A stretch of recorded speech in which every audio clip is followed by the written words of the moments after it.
This, this guy think he's slicker than oil. Well, you ain't getting away with nothing. You ain't getting away with nothing. No, I mean, we can talk about this. Somebody's coaching. Sir, the Clippers got a head coach. The Clippers got their guy already. Is that good news? Is that good We're gonna news? have that Is that going to change the results? Podcast. Give yourselves a round of applause.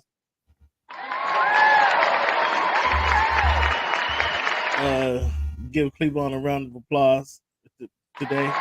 I see he got his little Mariner blue and yellow on today. Oh, you fired up, huh? You fired up. Oh, Fans, wow. I wasn't Mariners aware that this this was the color association that you would understand. Oh, okay. Well, thanks for noticing, I guess.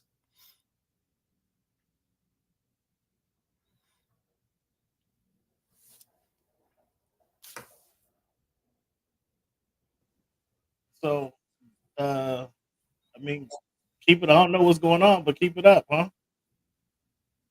Oh yeah, no, they're doing great. We can get to my Mariner minute a little bit later. Yeah, that's not to the end of the show, man. Don't get carried away. We're not moving it up or nothing like that. No, don't want you to.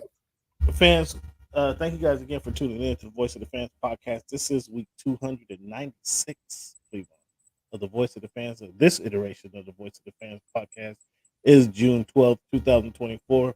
Got some memorable events that happened today as well that we're going to go through in this week in history.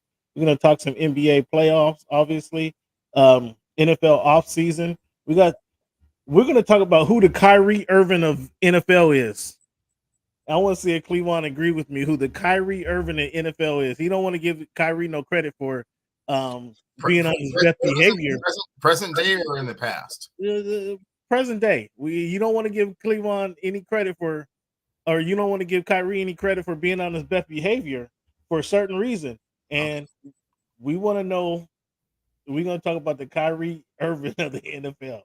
Obviously, we're going to have some boxing news. We're going to have some boxing news. Big fight coming up this weekend. And then, as I mentioned earlier, we're going to have the Mariner Minute. But Cleveland, today we're going to have Sabreena Merchant, the athletic Sabreena Merchant, to talk some WNBA. Maybe she can educate you on some NBA as well. But we're going to have her on, one of the foremost authority on women's hoop. So we're going to have her on the show here in a little bit. But fans, each and every week we get the show started just like this. Am I speaking to right now? Cameron. My name is Cameron. Cam Buford. Hey, it's Peter Rosenberg. I'm hanging on my man Cameron Buford. I'm a Dolphin fan. This is a big year for Tua to prove that he's a franchise quarterback. I'm more a fan of boxing. Boxing is my main sport. All we want to see every year are the best two mothers getting in the ring and getting them. Best people to fight for this. Somehow we got away from that because guys are trying to protect their record. Think about it like this: the promoter pays the fighter, the fighter pays the manager. Okay. So the manager works for the fighter, and the fighter works for the promoter. Okay. Talk about that loyalty for a moment. I'm standing there to try to make a change. You know, give back to the youth, give back to my community, and show them that there is hope that you can make it out. You know, only thing is you just got to be dedicated. You got to keep your head down and stay on this course that you're heading towards. So you are lifting weights currently? It's not like that. When he said it's easier to score in the NBA versus Europe, did you agree with them? To me, it's easy to score all over the world. Can I finish right now? Do you want me to speak or do you want to conduct the interview and answer for me? Which one? What do you think about this upcoming? Aaron, like I was saying before. Aaron, what has the game of baseball taught you? One of the biggest things is being humble. Can you give a message to the kids to kind of persevere through the false teachings they may be giving? Patience. Okay. Patience. As the show Voice of the Oh Fan my goodness! continues to I'm in evolve, tears. Come on, you were adding some spice to it. it is strictly banter back and forth between myself and Cameron Buford. I enjoy all of it. The real ones know what's going on, right? Like you said, Pacific Northwest. So I think it's a big part of my game. And every time I step on the floor, I just want to represent my city. You play this game and you don't turn up win a championship, then why are you playing for? I'm happy for the Mariners. I'm happy for Yeah, the whole yeah, Panthers. no, yeah, I was Cam, trying to send them a nobody. Never mind. Go watch the tape. Go watch the tape, and then you tell me if it was all about just a system. You look like a buffoon. Go do your research. Go do your study. You played against Michael Jordan, and you said LeBron is the best player in the history of the game? Did you guys hear that? Oh, this guy. Hey, come here. It's okay. It's okay. That's what's good in sports, man. This is Big Snoop Dogg, man. That's what's good in sports. Thank you for making our voice your choice. And really appreciate you listening to the Voice of the Fans podcast. Check it out every single week. You know how we do. Yeah. Yes, sir. What's good? What's good? What's good, fan? Thank you again for tuning in to the Voice of the Fans podcast. Cleveland, what's the weather like up there? Is summer officially broke for you guys? I mean, you know, it's flirting with us, you know, Cam. I believe my computer is showing 69 degrees. I mean, it is sunny. It's not raining, but it's not like it's not. That's what you get. Enjoy the clear skies. Enjoy the clear skies. It's not warm. Like I tried to go out with the shorts on. I was like, no, I gotta get the sweats back on. Yeah, man, don't get carried away, man. It's the early June. You know, you only got a couple months. It's not July or August right yet. Don't get ahead of yourself up there, man. Save the shorts, iron them up, make sure they're pressed and clean and ready to go. Don't get ahead of yourself, man. Clearly. Down here it was muggy 82 today, so I was kind of pleased with that. It felt unseasonably cool. Felt like a May Day actually down here. Fans, we start our show off. It is June 12th, week 296 of the Voice of the Fans podcast. Cleveland, when you think of the number 12, who wore that jersey the best, or who comes in your mind first? See if you get there's a really only one answer, but let's see if he gets this one right. Let's see if I can nail this one, fans. Tom Brady. Oh, and I don't. And Cleveland, I thought you were a Seahawks fan. What about the number 12 for the Seahawks? The 12th man. You don't count that? That's not a player. No. Oh, he don't. It was retired for the fans, not for a player. What are you talking about? Go through some history. I remember going to a Seahawks Seahawks fan fest, I guess it was at the Kingdom. This is how long ago it was. It was at the Kingdom. And I got a number 12 jersey. And then that's when they announced this jersey's been retired for the fans. This had to be early 80s, early to mid 80s. Do you want to give the fans a history of why the number 12 was retired? Yeah, it was an appreciation for how much enthusiasm and support the fans gave. But people watching the show, again, the question is who comes to your mind first, and who wore that number the best. So the 12th man doesn't come to your mind. When you talk about the number 12 being retired for the Seattle Seahawks, well, that's neither. So that's why you could have went. I mean, didn't you go to University of Washington with it? What's up with your boy Billy Joe Herbert? You don't think about him? Well, he's the reason for the demise of the program at the apex of their powers. Oh, you blame him for the demise. Oh, I peeled a scab, right? I had to pull the scab off right there, huh? You did, yeah. Ooh, Billy Joe, that's a lot to put on one guy's shoulders. I thought the demise would have been when Don James retired. Taking a $50,000 loan with no repayment plan whatsoever. Pay me back when you feel like it. Like who? What? If you want to, that is. I believe is how that's how you guys do it. That's how you guys do up there, up in the Northwest, all out in the open, out in the open. They didn't even try to conceal it. They didn't even try to conceal it. And it was it was an ugly time. They could have put him a picture of him at the with the Dick's hat on, just saying he was serving fries. You know, he worked at the. They could have Any number of things, but just hey, man, here's $50,000. Billy. He put a lot of. Oh, he's throwing slings at Billy Joe Hubbard. What about Mark Langston? Mark Langston. I think he was my. Was he outside of Randy Johnson? Was he the best pitcher? No, there's Freddie Felix. Why I call him Freddie King Felix, and then is it Mark Langston number 3?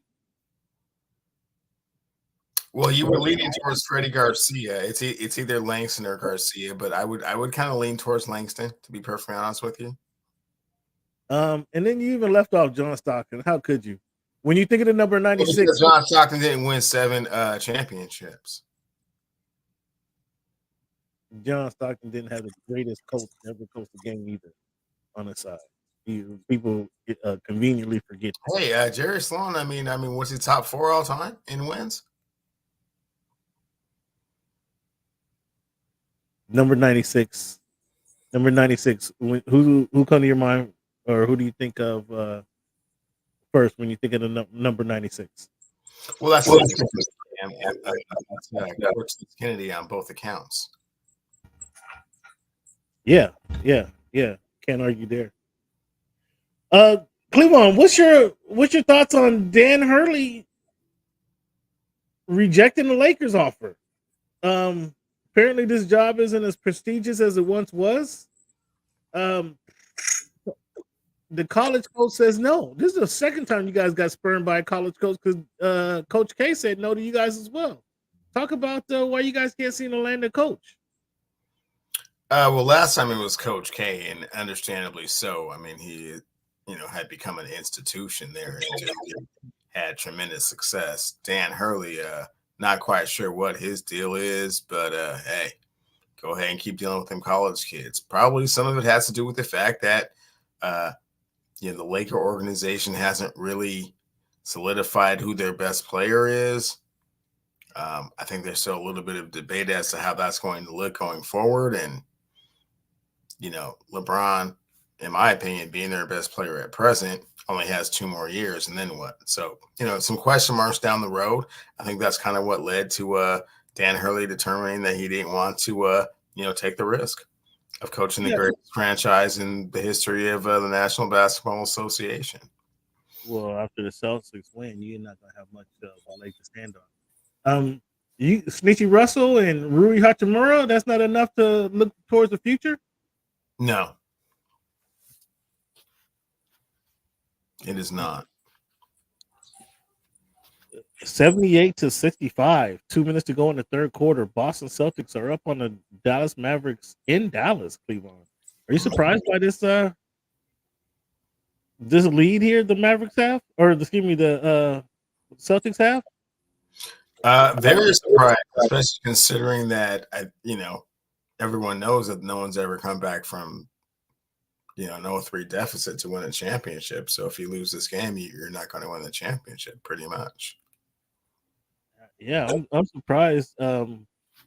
Dallas is working hard to get their shots off. They're working extremely hard. One thing I discounted was going into the series. I thought I picked the Mavericks because I still believe they have the 2 best closers in the game in basketball, or left in the playoffs anyway. But the Celtics just aren't letting it get that close letting it get that close for those guys to go to work in the fourth quarter. You don't want to give credit to the others, but it's Derek White who's making a difference in this series. It's Al Horford who's making a difference in this series. Obviously, Kristaps Porzingis made a huge difference in game 1. So, we're going to talk about that here in a minute, but I want to continue on that Laker conversation. With Hurley turning his back on the Lakers, should Rob Pelinka be on the blocks? Should be. I guess you can't put the GM on the trading blocks, but I mean, should his job be in jeopardy? Like our man says in the beginning of the intro to the show, man, this is a make or break season for Rob Pelinka. Ooh, this is a big year for Rob, huh? Big year. Ooh, Rob better pull something out. Cleveland's ready to chop him. Cleveland, the Lakers. This is an amazing stat. The Lakers finished higher than the 7th seed once in 12 years. Did you know that? One time in 12 years have they finished higher than the 7th seed. Just goes to show you that stats aren't everything, Cam. How many championships have they won in that same period of time? One. So they have won a championship in that same period of time. I'm sure that other team, I'm sure that inhabits the or that used to inhabit the the crib house with them would love to have had that championship, and I'm sure that they have for all. I don't know what aboutism. You always want to bring out somebody else. We're talking about your team. We're talking about your team in the purple and gold. I'm just saying seeding clearly doesn't make a difference. You want to bring up somebody else. So they've been to the Western Conference Final 2 times and won a championship, and never been higher than 7. That's remarkable. No, they have been behind. That's just high praise for what the Los Angeles Lakers do when it comes to playoff time. So why are you trying to cut your GM? Why are you trying to cut your GM's head off? Why are you trying to put him on the chopping block? Sorry, he's shown to be a little unstable here these last couple of years. No superstars last year. No major trades. Just kind of went status quo, and you see how that worked out. Jaylen Brown putting up highlights on these guys. 85 to 70, 3.5 seconds to go. Jaylen Brown, 21 points. Oh my goodness, these guys are. So do you expect JJ Redick to be the named as a head coach, or does do you guys piss JJ off too? Nobody knows. I mean, Woj came through with this bombshell. It had some holes in it. The JJ Redick conversation, supposed to be a done deal, had some holes in it. Nobody really knows, man. Social media goes crazy with little tidbits that they find out about things, and they make them really big things. And unfortunately, there's no taking it back. And everything has complete total transparency, so everybody knows how much money this guy was supposed to make, and so now that's kind of like a benchmark. And but why you guys lowball Hurley? Why you guys try to give him $6 million to come? He's never coached the National Basketball Association before. We're giving him a dream job, man. Learn as you go. A dream job. They've been hired in the 7th seed once in 12 years. How they have won a championship in the 2 other Western Conference Finals? Is that what you said? No, that's not at all what I said. That's not at all what I said. They have some question marks. They have some big question marks on the team. They do. Their best players. You guys tried that with Ty Lue. You guys didn't learn your lesson trying to lowball a coach, and you try to lowball a championship coach who was working on a 3-peat in college, and you expect him to come out here for. I'm so sorry. How many championships has Ty Lue coached without LeBron? That's what is the whataboutism? Well, here you go, deflecting, just like your president Donald Trump, just king of deflection here. We're talking about this specific situation here where you guys are lowballing. What is Tyronn Lue's worth? I mean, I understand that the 10th richest person on planet Earth, money is no object. Sure, give him whatever he wants to stay here, because I know you're tempted by putting the purple and gold back on. You had much success there. They lowballed him. Why would he want to do that? Why would he want to go back there when they lowball him they just did? Lowball's a relative term, Cameron. You can't pay everybody what the most desperate franchises in the league think your value is. That's not what the Lakers are. They're not desperate. They're not desperate. No. They're not desperate. So they just gonna roll with JJ, or is Rob gonna coach the team? I mean, has Rob been talking to Phil and Robert's not gonna coach the team? That's sure? not one of the things. No. Well, we'll see. And Phil Jackson and LeBron don't get along, so no, that's not happening either. Well, Jeannie done moved on. I mean, and Jeannie's moved on for So yeah, that's not a thing. So is Mark Jackson? I mean, I hate to even bring up Mark Jackson's name because you guys are probably lowball him too. Oh, you haven't coached in a couple of years, and when you left Golden State, they went on a championship run. So he's probably not worth anything too. Well, I Probably, mean, they sure did, Cameron. Did they not do that? I mean, was that because he wasn't a good coach, or was circumstance? Well, I mean, clearly they had a different voice and went on to much bigger and better things. So, so now you're not interested in Mark Jackson now? I mean, not particularly, no. Oh, this guy, he thinks the Los Angeles Lakers are the cream of the crop, and the Los Angeles Lakers are stinking up the joint. They can't even get a college coach to come coach them, and he still thinks you've been spurned by 2 college coaches, dating back to Coach K. Weren't really spurned by Mike Krzyzewski. He was coaching Duke at the time. You know? He said he don't want to be a part of that crap going on over there. I mean, I'm not sure. Yeah, it's not 18 to 22-year-olds that you're trying to, yell at and make sure they go to class and stuff. No, it's not. It's not that type of environment. It's LA. It's La La Land. Yeah, it's a lot of flash and glitter, a lot of paparazzi. That's why a lot of people fail when they're in that situation. I think the Clippers have one of those guys over there. What's his name, Cam? Help me out. Who, Tyronn Lue?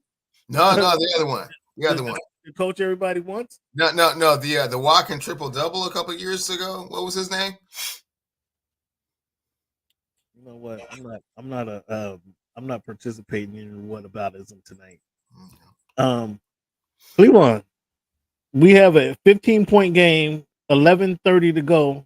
Looks like somebody just hit a 3. Jaylen Brown hit a 3, so now it's an 18-point game with 11:20 to go in the fourth quarter. Who was the MVP? Look, I mean, we got a whole quarter to go, so I kind of really hate to move right along to presuming that the Celtics win this game. As of this moment, who is the leader in the clubhouse for the most valuable player of this NBA Finals? It's Jaylen Brown. Jaylen Brown is the MVP. I go with Drew Holiday being the MVP. I think his defense on Kyrie has been such a difference maker. Not allowing, obviously, Luka has been scoring. It's a 21-point game. I don't know who hit the 3, but it's a 20-point game, 21-point game right now. I got Drew Holiday. I think his defense. Derek White has been pretty damn good too, but I got Drew Holiday. His defense on Kyrie is I mean, Kyrie's gonna be seeing Drew at night in the middle of his sleep here for the next couple months. Do you disagree with that, or obviously you disagree with that? Why do you have Jaylen Brown? I have Jaylen Brown because he seems like the heart and soul of this team right now, and his performance has been, I think, more impactful than even Drew's. I mean, obviously Drew has played a great job up to this point, although Kyrie did have 20 in the first half of this game, of shutting him down, right? So that's kudos to him for doing that. But all around, when they raise that trophy, I think they're going to give it to Jaylen. So I had the Mavs in 6, in all honesty. It might not even go 6. Cleveland had the Celtics in 7. It's looking like we might not even get to 5, fellas. I'm surprised by that. How surprised are you by this? Oh, I'm incredibly surprised because I thought that Kyrie Irving and Luka would step up and announce their presence of authority, which they have yet to do to this point. Well, Luka has. Luka's been scoring. I mean, Luka's been giving them the 30+ a game, but he had triple double last game, 30, 11, and 11. I mean, it's taking Kyrie a little bit too long to understand the gravity of the situation, and now that he does, it seems like it's a little bit too late. Does this hurt Kyrie's legacy at all? Absolutely, it does. It does. How so? Because he had an opportunity to solidify himself as, a champion they could win without LeBron and continue on with, whatever other successes they may have in the future, which, would give them, that confidence that they could do that. And they're not going to ever get a better chance than the Boston Celtics. I believe the next time they come up against an Eastern Conference opponent, that's going to be a better team. I mean, do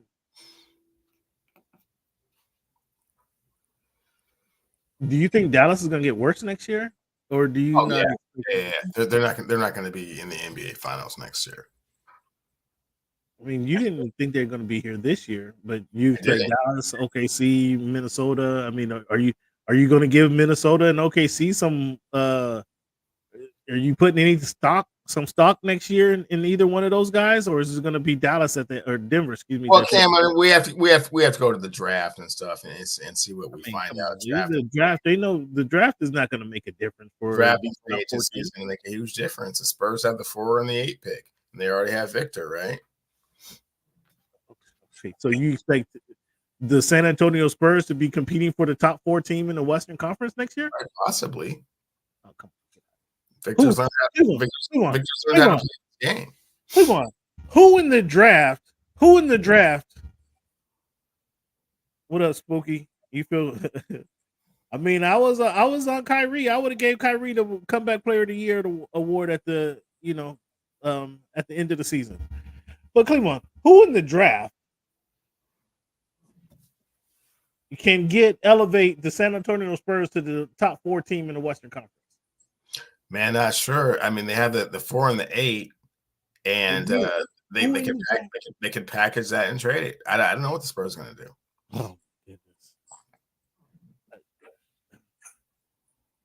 I mean, Cleveland. There's only a few teams that can compete for the top 4 teams in the Western Conference, and I don't think any of those players or any of those teams will be having a significant draft pick. The Clippers, I don't think, have a draft until the second round. They were number 5. OKC might not even be making the playoffs next year, so you need to slow your roll with all that. You're being funny.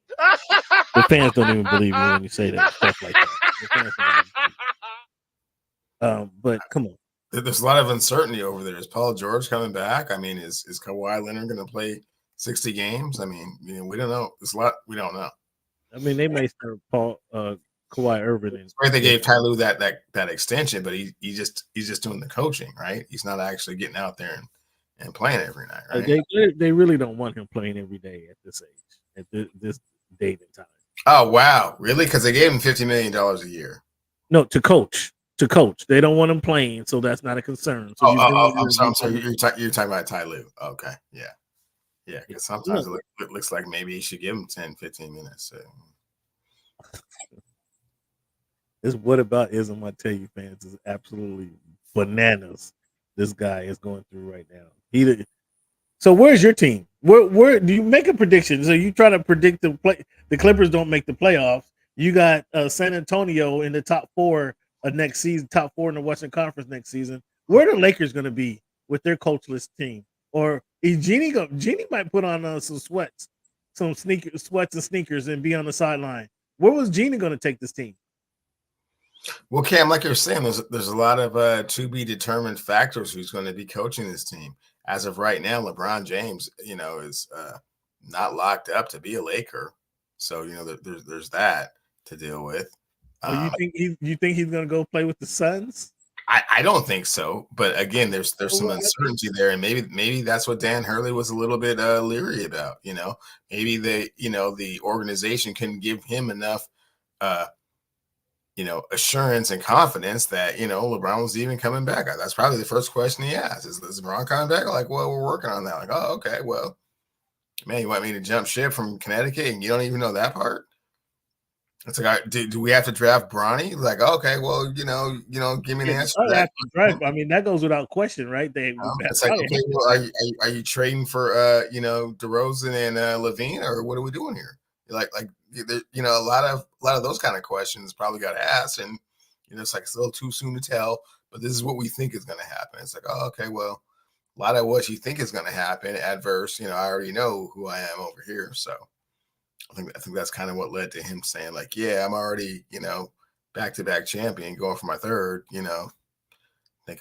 That's so funny that that you just blame all of this on now. It's LeBron and somebody else. Cleveland, enough of your Laker talk, okay? Enough of your Laker talk. I'm walking. We got Sabreena Merchant. We got let me fix my screen, Sabreena. We got the foremost women's authority, the foremost authority on women's hoop. We got her online right now. Sabreena, how the heck is it going? I'm doing great. Thanks for having me. No, thank you for coming on, Sabreena, the athletics women's basketball writer. Let the people know where they can find you. Yeah, I mean, like you said, my name's Sabreena Merchant. I write for The Athletic, so all of my writing is at The Athletic, including our podcast, The Athletic Women's Basketball Show, and I tweet a lot, but it's mostly about the Lakers. So if you want to follow the women's basketball stuff, I suggest The Athletic. Well, we thank you. We thank you. Cleveland has a question to ask you right now. He's trying to figure out. We were just having a conversation on who their coach is going to be. Cleveland is dying to ask you who you think the coach is going to be. I mean, let's just bring Frank Vogel back. Call it a day. Well, see, Frank won one for them. Frank won one for them, so we don't know what's going on. I like Frank. Sabrina, how's that treating you? It's great. It's great. Loving being in California. We've got a lot of fun basketball out here. Having a great time. Yeah. Don't rub it in, Sabrina. We miss you, Cam. I'm missing Southern California, Sabrina. Gee whiz, I'm telling you, I am. It's a little too much humidity out here in the South for me, but it is what it is. The job is done. Sabrina, I really thank you. Appreciate you for coming on. And what I wanted to really talk to you about is to touch on the WNBA. Cleveland doesn't follow the WNBA, and we're gonna have to educate him tonight. But I'd like to know. Let me start off by this question: when does Chelsea Gray come back, and are the Aces going to go win their third consecutive championship? I think Chelsea Gray will be back within the week. The Aces play on Thursday against the Mercury and then Saturday against the New York Liberty. My guess is they're not going to bring her back against the Liberty just because that's such a difficult matchup as is. But I think the next game after that, Chelsea Gray will be available at the very latest.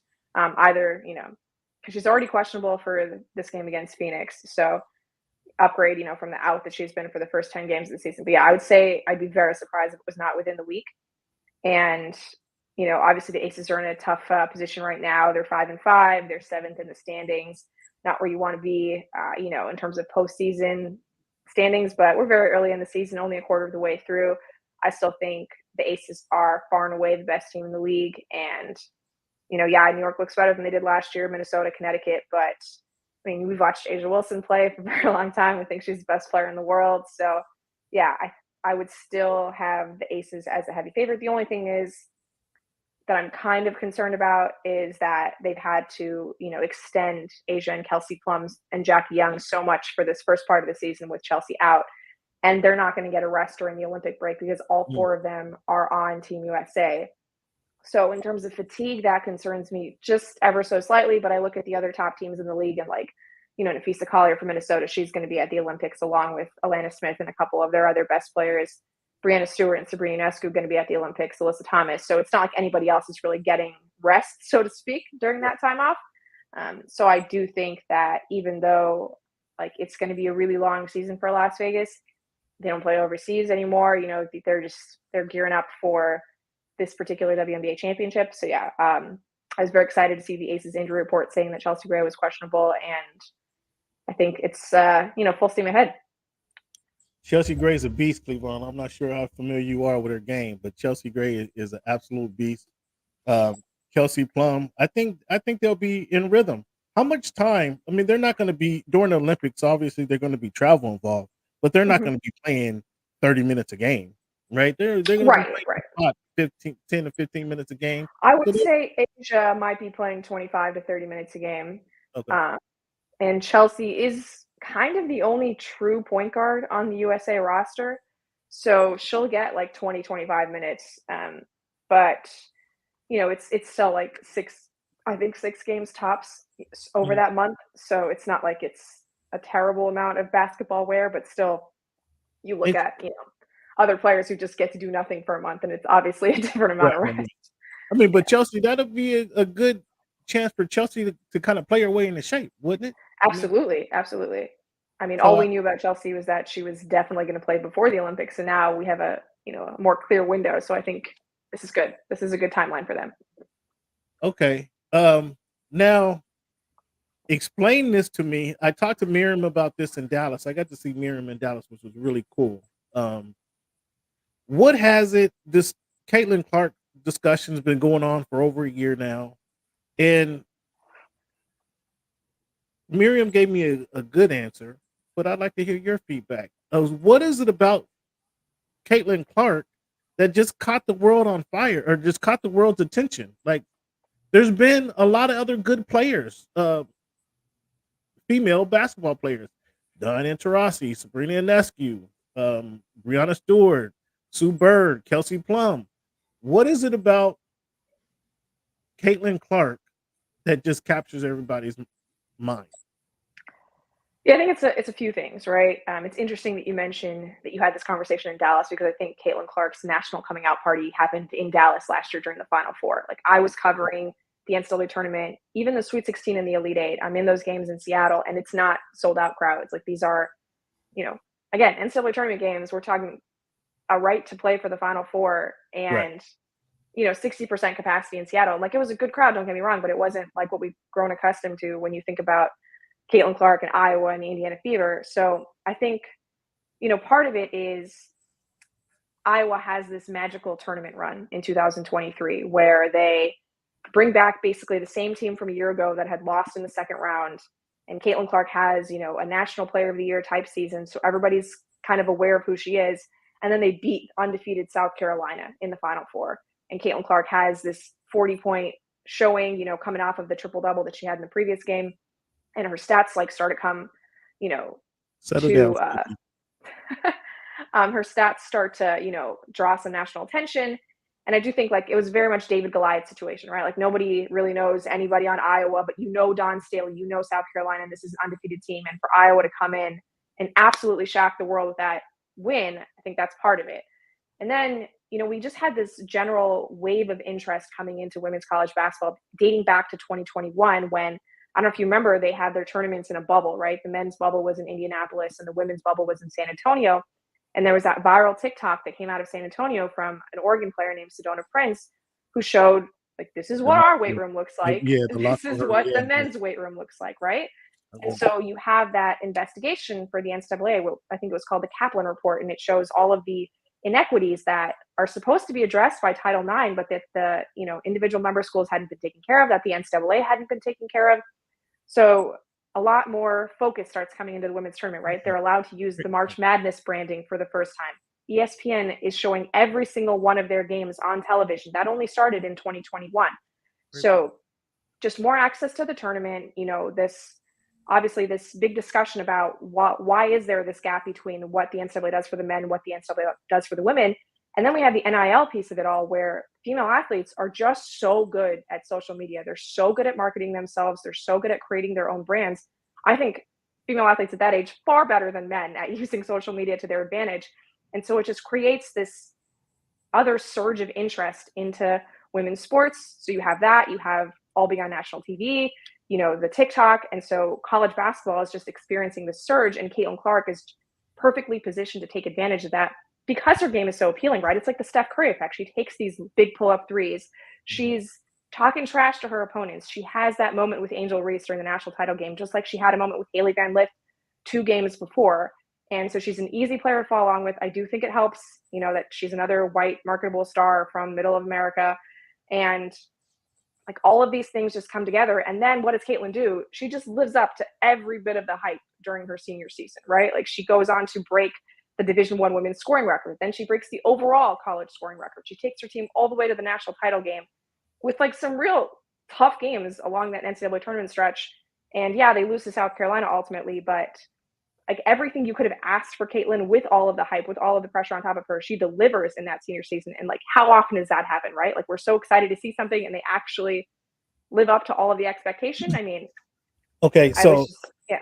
so Long answer. I so apologize, but that's what no I think when I do it. no. You brought up some good. You gave us some history. You actually gave us some history. So good on you. Thank you, Sabrina. And this is why we had you on, because you actually gave us, you framed it perfectly from us. It took us back to, because we all remember when the girls showed the locker rooms for the females and then showed what the men are actually dealing with. That was a very good point. So she lived up to expectations her senior year, but America like winners. Americans want to see people win championships. She didn't win the championship. So she had a great season. I'm not going to take anything away from her season, and she capitalized on her opportunity when the lights were on. She shined, but not winning the championship and to get all this continued glory, the continued spotlight. Now obviously it's your job to cover women's sports, women's basketball specifically. Has this become, or it has become, I asked Cleveland this last week, why has this become a race thing? These aren't Larry Bird and Magic Johnson. Why has this become a race thing? Or is the female basketball looking for that Magic Johnson, Larry Bird type of situation? Well, I think there's a few reasons for that.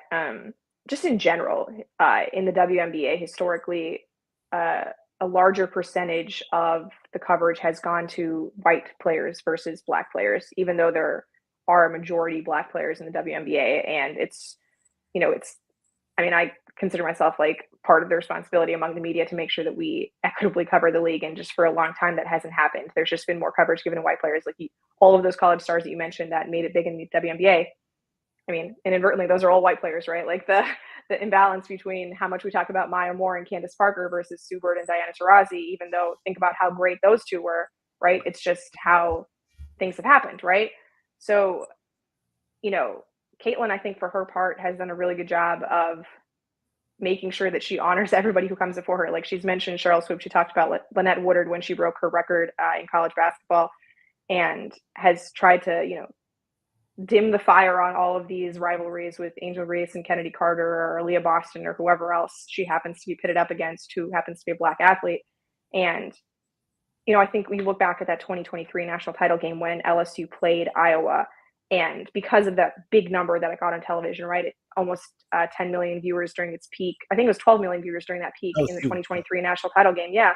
And you have that moment with Angel Reese and Caitlin Clark at the end of it. And the way that Caitlin Clark was treated versus the way Angel Reese was treated, even though, like you mentioned, Angel Reese won the title. And that was a dominating title performance by Angel Reese and LSU. Like, Angel Reese was called classless, and Keith Olbermann used words that I don't want to repeat on this podcast, and just brutally unfair the way she was targeted relative to Caitlin Clark when, as I mentioned before, Caitlin Clark talked the same kind of trash 2 games earlier, to Haley Van Lith when her team was up, and was equally disrespectful, I would say, to Raven Johnson during that game against South Carolina. Like, this is just the way high-level athletes behave, is that they're super competitive and they talk trash to one another during the heat of the game. And because, there was this moment of, oh my God, everybody's paying attention to women's basketball, there was, I think, this desire to turn it into, like you mentioned, a Bird Magic situation, because they met in the college championship game and they were both going to be going to the pros, and maybe they could take that rivalry to the pros. But unfortunately, because of the environment that we're in now, it turned into a white versus black and middle of America versus the coast, because Angel Reese is from Baltimore, and all of these other really unfortunate dichotomies that don't accurately describe, I think, just the way the basketball was played between Caitlin Clark and Angel Reese and, Iowa and LSU. And then you get into the WNBA and, she has that flagrant foul committed by Kennedy Carter, and it turns into a whole big hubbub that I still can't understand why it was such a big deal. I mean, First Take talked about it for 40 minutes without a commercial. Like, I can't imagine First Take talking about anything for 40 minutes without a commercial. But so you agree that situation, the toughness of the WNBA is being overplayed? Would you agree with that? I mean, I think the WNBA is overwhelmingly more physical than college basketball is. And because a majority of the athletes in the WNBA are black athletes, it is portrayed a certain way. But I don't think it's because they are black athletes that it's physical. I think it's because they are professionals and they are grown women that it is physical. Right. I agree with that. Cleveland, what you got for Sabreena? Sabreena, correct me if I'm wrong. I feel like Caitlin Clark is fighting a battle on two different fronts. I feel like she's fighting the battle of resentment and animosity from African American women in the league because they feel like she is getting all this attention and all of this endorsement and all of this accolade because she's Caucasian. Mm-hmm. So she's fighting that battle. But then I also feel like she's fighting the battle with the OGs like the Diana Taurasi's and the Brianna Stewarts, who I feel like when I hear them speak, they are infuriated that the Caitlin Clark resume adverse their resume is even a conversation because they feel their resume is so much more superior to anything that she's ever done. She's never won a national championship adverse all of the accomplishments that they've had. Mm-hmm. And so that is an issue. However, I heard a stat that I found absolutely staggering is that last year the Indiana Fever were drawing 4,000 fans, and this year they're drawing 17,000. That's 3.5 times as many fans that were drawing last year. So you can't say whether you agree with why the attention has come to the WNBA, whether it's fair or not. You can't deny the overall effect of it. So much so that they're even saying that like perhaps Caitlin Clark should have been on the Olympic team because it had so much, so many more eyes on the Olympics if she was there and the ratings and the sponsorship and this and that. But I feel like the league would have absolutely imploded if you put her on the team because of all the animosity from those two sides. Yeah. So I feel like she's always in a no-win scenario. And I think that she's been particularly for an athlete that has gotten that much attention, pretty humble with regards to it and kind of tried to like downplay all of these other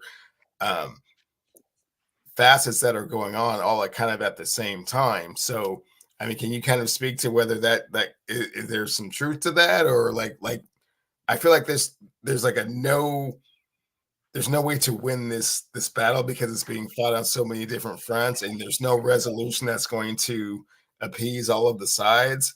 And so where does the league go from here with regards to kind of using her not using her, but kind of accentuating what it is that she brings to the game without having all this dissension and animosity from all these different other. Hold on, Sabreena, before you answer that question, just an update. It's a 3-point game. Boston is up on the Mavericks with 4 minutes, 12 seconds to go. They're up by 3. It looks like Luka might have fouled out of this game though. With 4 minutes to go, down by 3, the Dallas Mavericks are. Cleveland, I'm going to ask you a question. Do you think Sabreena, I still want you to answer the question, but before Cleveland, do you think Sabreena deserved to be, not Sabreena, do you think Caitlin Clark deserved to be in the Olympics? From an athletic perspective, no. Would it have absolutely like catapulted the viewership of the Olympics? Absolutely. But again, what I was saying is that I think it would have caused so much animosity on those other two sides, the OGs and also the African American players, that I never thought that was a good idea to begin with. I mean, sure, maybe more people will watch, but I mean, the animosity would have just grown greater. I mean, you would have, Dennis Rodman throwing Scottie Pippen into the backstop, kind of what I think would be coming after that. If she actually got into it. And because everything has such a transparency to it now, I think it all kind of started or got kickstarted with that Nike deal, like the $28 million shoe deal. And you have not won a national championship, much less anything above that. So, I mean, that kind of started the whole like all eyes on me kind of, bullseye on your back, mentality. But go ahead. What do you think? Yeah. All right, so let's a lot to respond to there. I'm gonna go. I think in the best order I can think of. So, Caitlin's resume during college. Obviously, she does not win a national title, but she went to a program in Iowa that has historically not had the same level of success as a UConn or Tennessee or South Carolina or all of the blue bloods that you would consider in college basketball. And I think the individual resume that she put together, the Player of the Year awards, the scoring record, the fact that Iowa hadn't been to a Final Four since 1992, and she took them there twice, 3 Big Ten titles in a row. Although I understand, like, not winning a national title diminishes her legacy in a way. Like, if you stack her up next to, Sabreena Ionescu or Kelsey Plum or, Subert won 2 titles, but, like, just individually, I don't know what more Caitlin could have done in college. Like, you look at the roster that she took to the national title game versus the one that South Carolina did, and South Carolina is going to have 6 or 7 pros off of that team, and Iowa will have 2, and it's just, she did what she could, I think, according to the circumstances. Like, so if Nike was willing to give Sabreena Ionescu a shoe coming out of her college career at Oregon, to give Caitlin Clark a shoe, I think makes perfect business sense. I think it completely falls in line with, like, the resume too. Like, she was a more successful college player than Sabreena was. I understand where that's coming from. Even though, like, obviously the rings are not there, I think to say that she didn't have as successful a college career is just, it just doesn't take into account, like, where she came from, in terms of bringing Iowa on the map. But so as far as the front, that she's fighting against the OGs, if I were a veteran WNBA player who had been to all-star games, who had potentially been to an Olympics, who has competed for WNBA titles, and every day I'm being asked about what Caitlin Clark is doing for my league, I would be pissed off too, right? Like, I think it's responsibility again on the media's part to just stop framing the question as, isn't it great that Caitlin has done all these things for you, as opposed to acknowledging, the WNBA has been on a year-to-year growth trajectory. You look at the league has tripled its revenue over the last 5 years, and that's considering that they had a bubble season in 2020 where there was basically no revenue, right? Because there were no fans allowed in 2021, where they only really allowed pockets of fans over the course of the season. So to go through that, just incredible economic turmoil in the middle, and then still more than triple from 2019 to 2023, I think just shows the growth curve that the league was already on. Viewership was already up. Obviously, Caitlin has spiked that to an entirely different level, but there has to be just a little bit of resentment at the way the story is being framed of, hey, Caitlin got you guys charters, and, like, Caitlin is the reason that this is happening. And it does a disservice to everything that has happened over the last 3 years in the course of building this league. And I can understand why there is some, oh my God, can we stop talking about Caitlin, from the veterans. As far as the way they talk about her and the way they treat her on the court, I think it's no different than any veteran and a rookie, right? Like, you're going to mess them up a little bit when they're a rookie. They're a little green. They don't know what they're doing. You're going to try to get a little physical with them, body them up. But that's just because they don't know your moves, right? And they don't really understand the league yet. And I don't think what we're seeing with Caitlin in terms of the play on the court is any different than what Kelsey Plum had to go through, or any different than what any rookie that we're talking about. Like, Aaliyah Boston got beat up a lot by some of the bigs last year when she was coming out of college. And it's just a rite of passage, right? I think it's heightened with Caitlin because we see it on national TV so many times, right? Like, the Indiana Fever had 1 game on national TV last year. They have 36 out of 40 this year.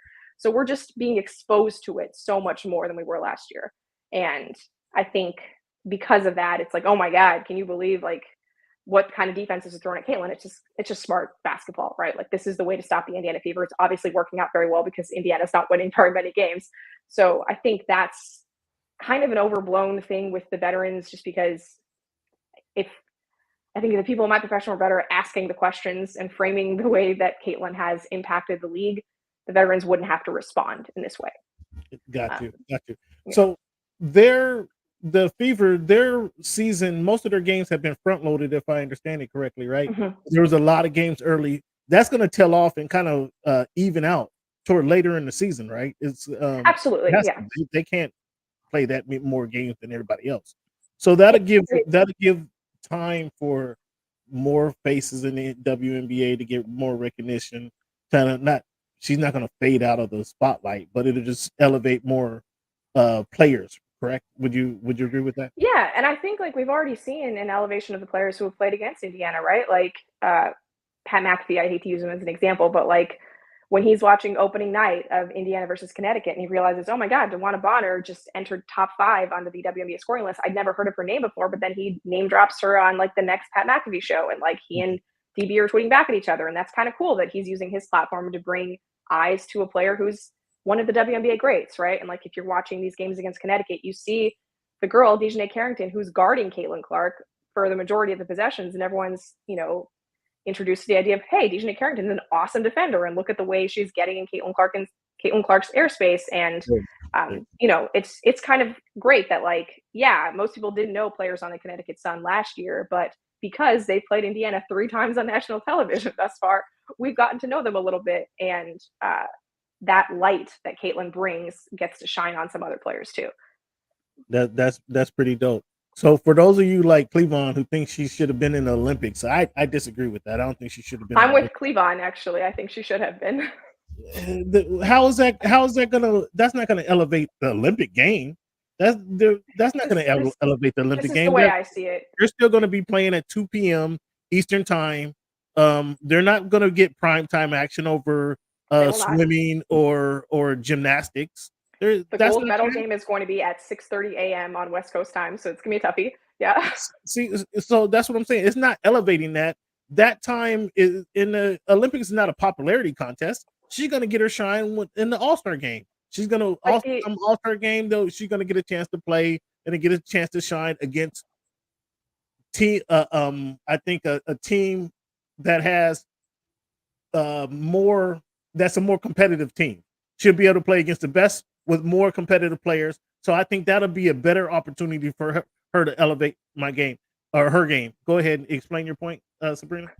I mean, we've never seen anything like this with Caitlin Clark, right? No women's basketball player has ever been as popular as Caitlin Clark has been this year. I don't think that has ever happened, right? And for USA Basketball to not capitalize on that is so strange to me, because if they were just taking the 12 best players and, no regard to marketability or popularity or any other things, I'm with you. But they don't do that.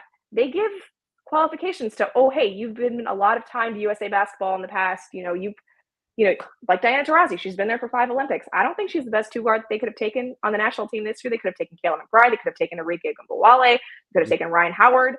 But they took Diana Taurasi because she's an OG. She's been there for 5 Olympics. She, has put in her time with Team USA. That's great. But again, that's a decision that's not made with regards to just basketball. So if we're going to make that decision without regards to just basketball, we can make another one, right? Every USA team since 1996 has had a player who was within 1 year of finishing college. You had Rebecca Lobo in 1996. You had Shemiko Holtzclaw in 2000. Diana Taurasi, fresh out of college in 2004. Candace Parker, fresh out of college in 2008. Maya Moore, 1 year out of college in 2012. Brianna Stewart, 2016. Nafisa Collier, 2020. These players got their spots ahead of established veterans. Candace Parker misses the team in 2016 because Stewie gets her spot. Neko Gumake, not selected on the team in 2021 because Nafisa Collier gets her spot. So these things happen. It's not like the USA never says, let's take a young player to, carry the culture on. But it didn't happen with Caitlin Clark because of all of the other nonsense surrounding it. I think that's a little weird. Wow. Okay. So in Cleveland, in one point, she's getting a lot of backlash, but then she's getting from this isn't from the OGs. This is from the Olympic Federation. She said, no, stay in your place. That's how you and Sabreena see it, huh? Well, I mean, it's twofold, right, Cam? I mean, it's because the anger and the animosity is coming from so many different directions that it's easier just to say, she's not experienced enough, or it's not her time yet, and these other players have put in, the work and the dedication to, the program, to USA Basketball, but. To be completely perfectly honest, they're not going to lose this, right? It's not even really going to be close. I can't remember last time. No. It's not going to be competitive. They're going to win every game by at least 20 points, probably. So she can get some garbage. Right. What you're saying? Yeah. Just like to build off of that, yeah. Just real quick, everybody's been pointing to the fact that, the international game is getting better and they're closing the gap with the USA. And look at what happened in the Olympic qualifiers. They only beat Belgium by 2 points. You know who was missing in that game against Belgium? Asia Wilson, Chelsea Gray. You have your real lineup out there. I think the USA is going to be just fine. And it's not like you need to play 12 players in a 40-minute game. You can use your 12th roster spot on the Christian Laettner for the dream team, right? This is a tried and true practice of USA Basketball. So I think it's strange that they're saying, we've always prioritized basketball decisions. No, you haven't. You prioritize Nike athletes, people who the community likes. Yeah. And that's what's always happened. Sabreena, even if you put her on the team and she doesn't play a bunch of minutes, it's all this buildup. It's all this anticipation. It's just like, oh, goes, Did you hear what she said? The games are going to be on. The games are going to be on 6:30 a.m. The games are going to be on 6:30 a.m. Pacific Standard Time. That's not bringing more eyeballs to the game. But I think it would bring more media members to want to cover the team. And when you start covering Caitlin, you cover everybody else. That's just what happens. Like, I know more about Iowa basketball, these randos who will never play professional basketball, than I do any other college team in the country because of all the eyes that Caitlin brings, right? And I think that's part of it. Well, she'll be there when the Olympics are in LA here in 4 years. She's going to be a star. She's going to be a star, and then we're going to be looking for your coverage of everything, all women's hoop from now to then, Sabreena. Let the people know where they can find you, Sabreena.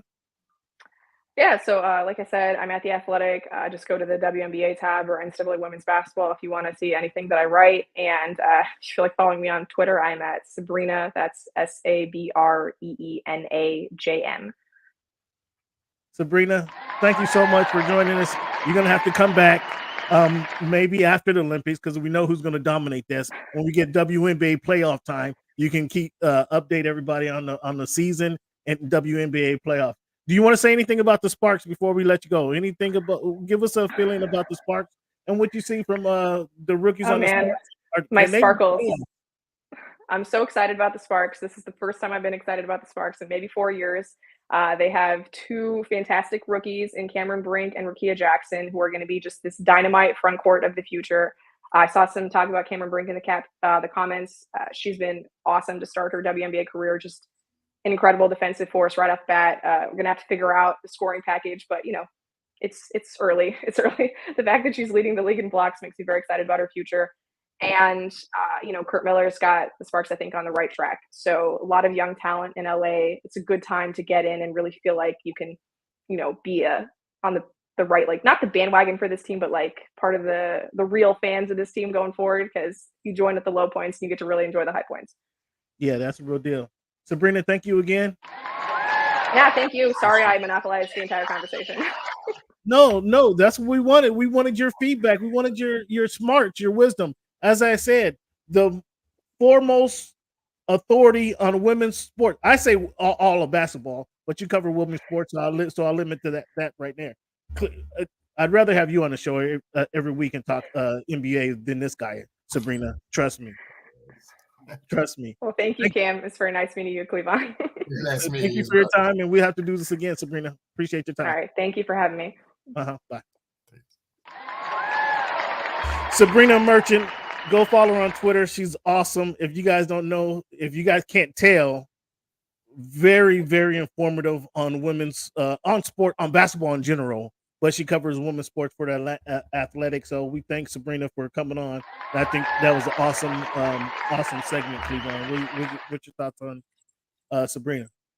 Like you said, you did not undersell it one bit, Cam. Very knowledgeable on the WNBA, and certainly kind of opened my eyes to a different perspective with regards to kind of how things have transpired and where things can go potentially, and kind of what some of the the rub has been with regards to Caitlin, and kind of the backstory to all that, and kind of ultimately what could potentially happen. So great segment.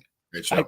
I totally forgot about when the girl did tweet comparing the men's weight room versus the women's weight room. Do you remember that?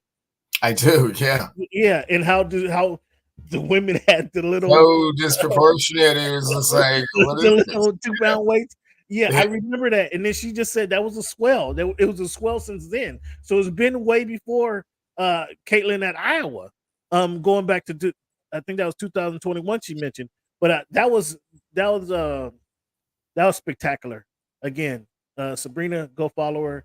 That is, again, I would sit down. I would put her basketball mind up against anybody I've met. And fans, I had a conversation with Jerry West. I should have asked her about Jerry West, because she's had some interactions with Jerry West as well, being part of the Clippers. And I'll just give you guys just one story. The Celtics go on and win 106-91 or 106-99 against the Mavericks. So it's a 3-0 series, and we know what happens now. But Cleavon, Jerry West, great dude. He obviously passed today.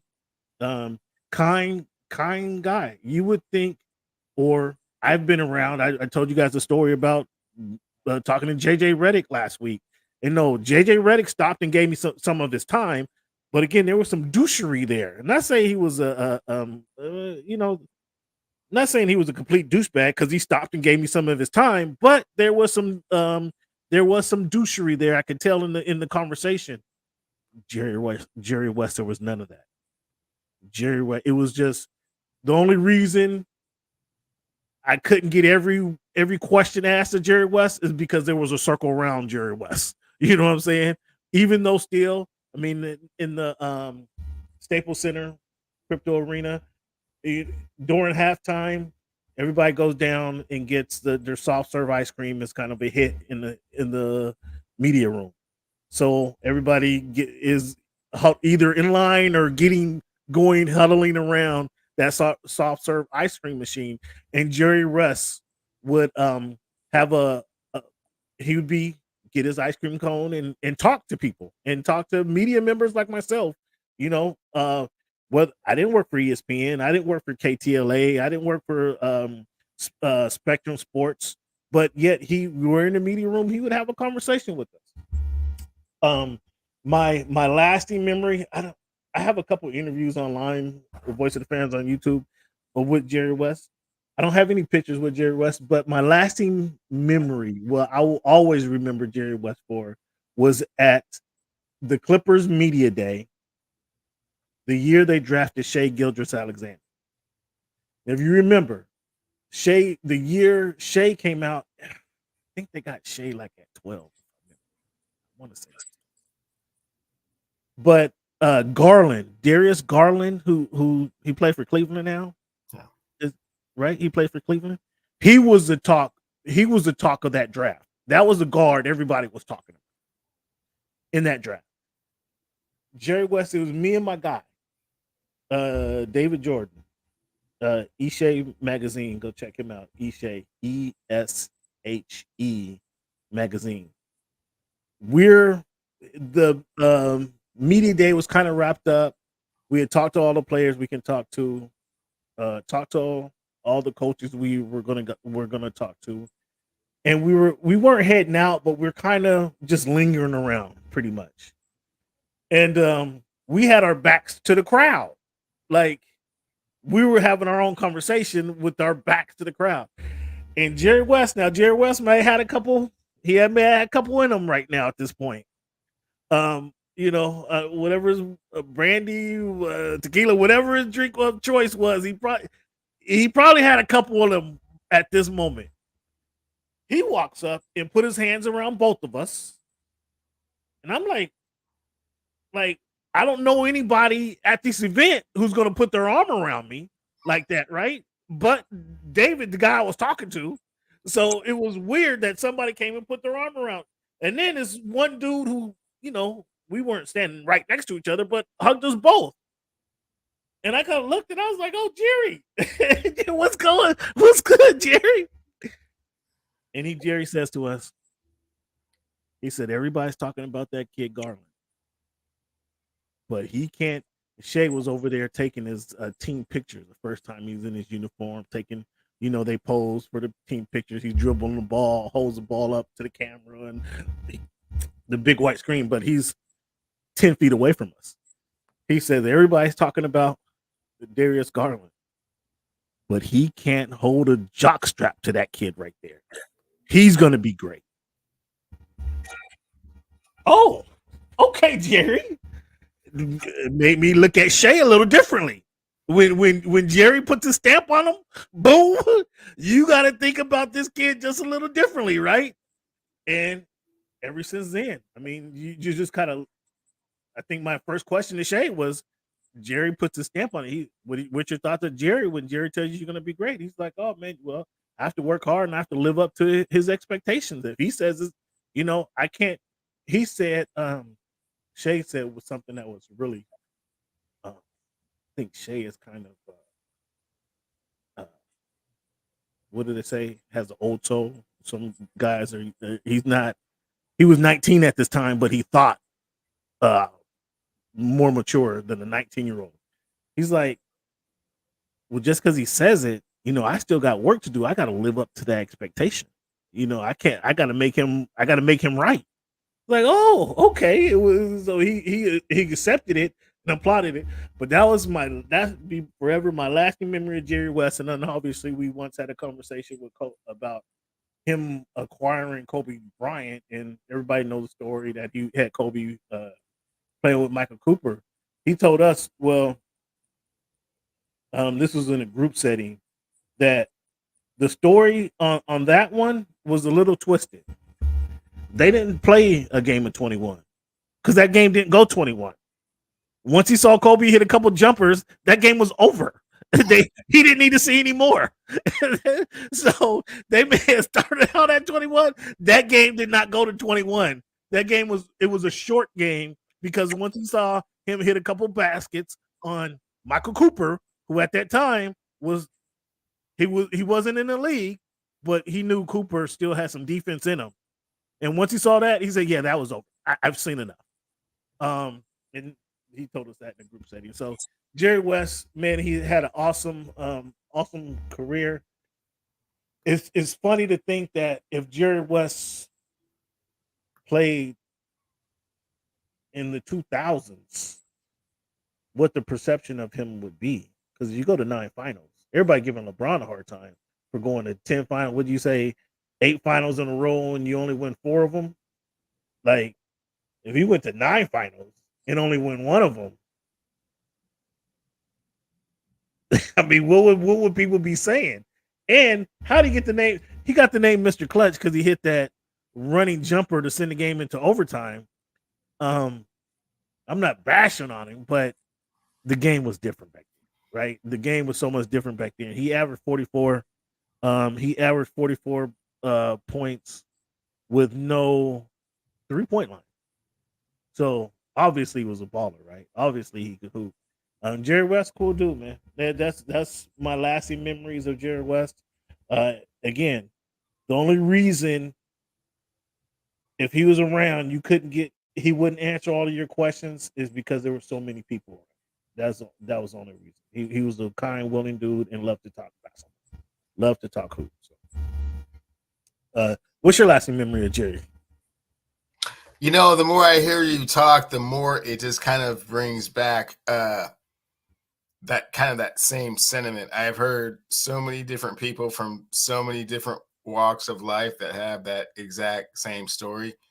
I forgot who it was, but one time he said he sat next to Jerry West on a plane. Wasn't even in first class. It was like maybe two rows behind first class, and they just chopped it up for like 3 hours. He couldn't believe he was talking to the logo like this. Yeah.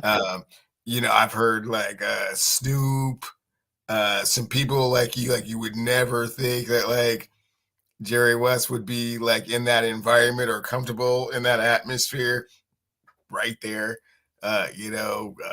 Might be a cookout or, just really a very down to earth individual. And then when you just kind of start to think about it, like you're saying, it's like the 9 times he played for the chip as a player. And then, if you go magic through the end of Kobe, I mean, what's that? 16-5, 21 different times he was the executive of, in some capacity with the Lakers.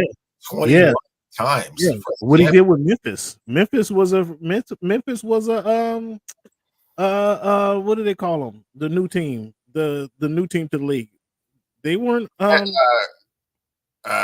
what I'm saying? They were expansion team. They were expansion team. Who gave Memphis any consideration until Jerry went there and put his touch on them?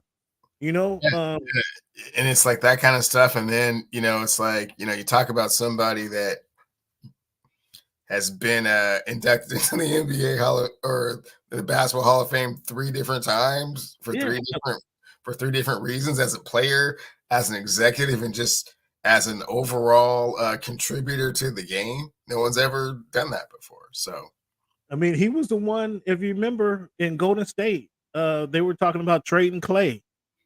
Jerry was like, I'm not being a part of this. I'm not. You guys ain't putting my name on this. If you guys trade Clay, I'm done. You can get me out of here. Man, and it just. I'm gonna say this, and I know you're gonna have some jokes about this, but it's a shame, man. The work that he and Ballmer together did to put together this Clippers team, and for them just not to. The thing I can say is what was thing that come to my mind is when what's our guy Cedric the Entertainer when he's talking about Luther. You know, I love Luther. I love Luther. That Earl, that the big Luther though, when that curl just wouldn't curl right. That's what the Clippers are right now. It's just that curl ain't curling right, man. For those guys just not to stay healthy, man, and just not to just stay healthy. If you guys, well, first of all, you know, dating back to the bubble, if you guys just keep your mind into the game, like they're favorites. If they just keep shame. I mean, for Jerry West's sake, for Ballmer's sake, that team, that I guess that's been the closest they were, but they just couldn't curl. You know what I mean? Just couldn't curl. And I think of that when he played with Memphis or he messed around with Memphis. I think they got to a conference championship with Debo, if I remember correctly. It was just one, but you didn't expect that from that Memphis squad. Golden State kind of had his hands in that. They ended up winning 4. The Lakers, as you mentioned, Hall of Famers, obviously. Getting Kobe Bryant, we're gonna see. I mean, fans, I just told you the story about what he said about Shea Gilgeous-Alexander. We got to. I'm have a close eye on Shea Gilgeous-Alexander. Just only Jerry West's word. Just scrawny kid from Canada. Just on what Jerry West says. Okay, I'm watching you, Shea, and what I've seen. I mean, he hasn't lied. Shea has been the truth, right? Shea was in the MVP conversation this season in his 5th season in the league. You got to give him something for that. It's interesting. Rest in peace, Jerry. Thank you for your time. Thank you for your memories. Thank you for your generosity. He's been really a slick dude. Last time I talked to him, it was at the not the groundbreaking. It might have been the groundbreaking for Intuitive. It might very well might have been the groundbreaking. It's been a couple years. And he was again. He was the last one to leave. He was from everybody that was there. Ballmer, the front office. Jerry was the last one to leave, and still talking to the media as he got in his car and rolled down his window, talked to us some more. But that's how Jerry was. Cleveland. So the Mavericks lose. They came back. They came back and made it a close game. As we were talking to Sabreena, it was a 3-point game, and I didn't really see how things ended up. But the Mavericks lose. Boston scored 35 in the third quarter. That's how they got that big lead. Dallas scored 29 in that fourth quarter to the Mavericks 22. It looked like.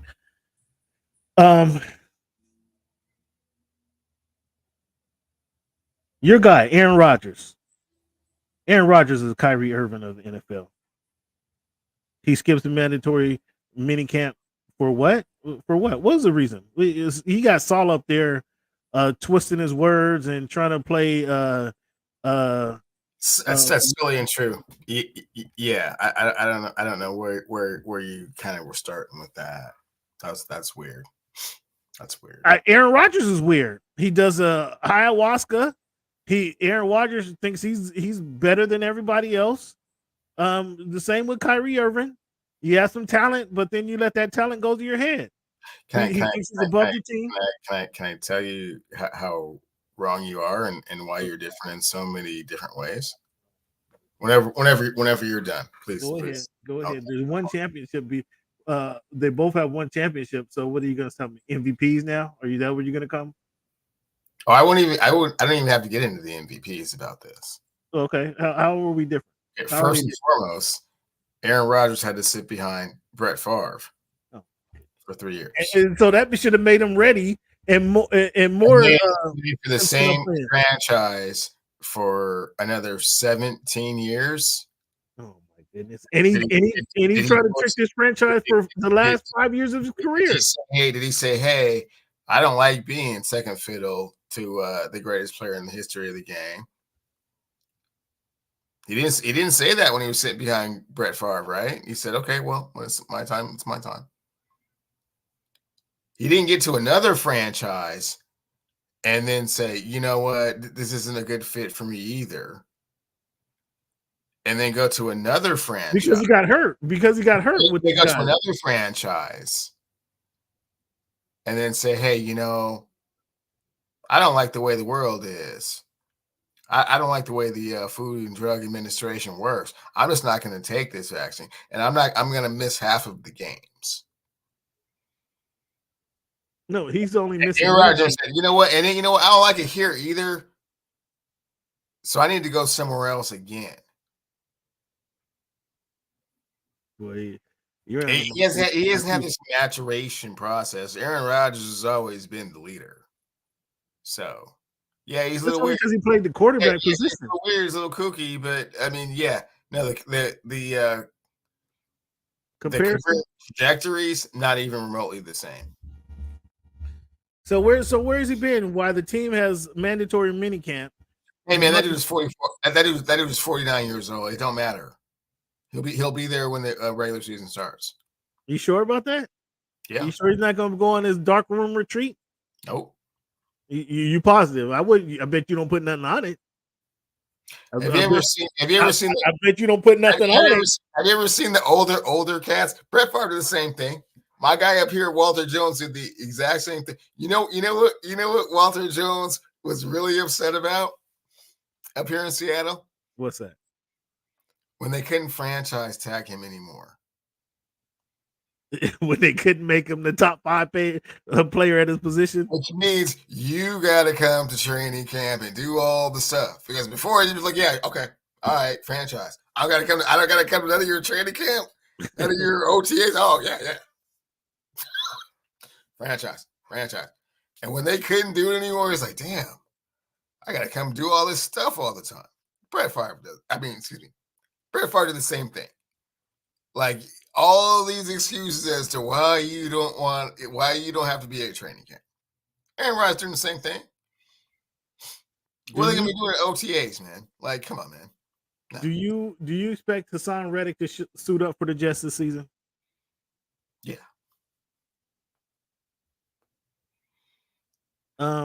The Packers, speaking of Aaron Rodgers' old team, the Packers, it looks like they're set to sign Love for 4 years, $55 million.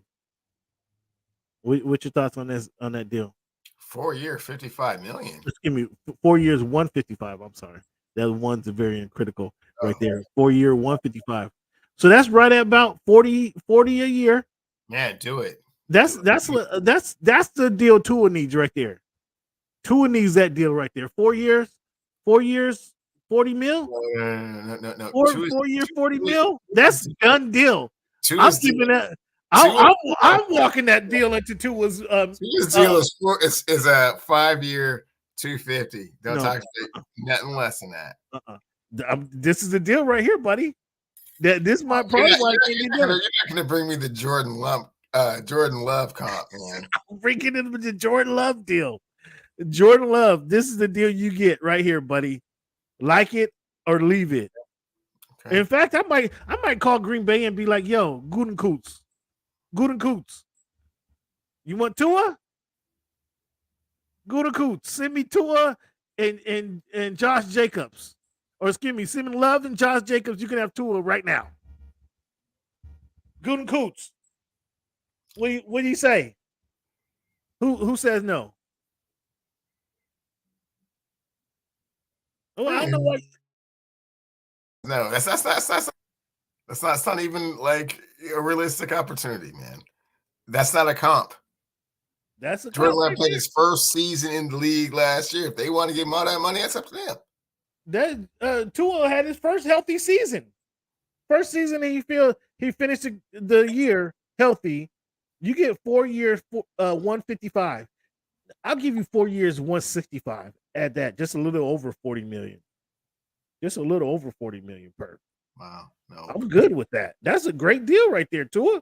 I know that's a good deal for you, Stephen Ross's stepbrother, but so what? No, that's a good deal right there. What's happening? Cleveland, who has the most to prove this season? I'm gonna go down. I only did offense. I'll do defense next week, maybe. I only did offense. Who has the most to prove? I'm gonna give you. Yeah, that's how I do it. I'm gonna give you a multiple choice, and then you name somebody, and then this will go on the list. We'll revisit this. Who has the most approved? Bryce Young, Tua Tagovailoa, or Deshaun Watson? Deshaun Watson. I almost agree with that. You don't think Bryce Young has anything to prove though after last year? But you just don't expect anything from him. Don't expect it. Yeah, it's already been settled. They made a mistake with that, and yeah, do the best you can, son. Who has the most approved? Kirk Cousins, Caleb Williams, or David Carr? Most approved? Kirk Cousins. Kirk Cousins has the most approved? More than David Carr? Or you already see he is what he is? He is who we thought he was. He is who it is. Should the Saints? They didn't draft the quarterback, did they? I don't think they drafted the quarterback. They were hoping Penix fell to him, and he didn't. Who has the most approved, Cleveland?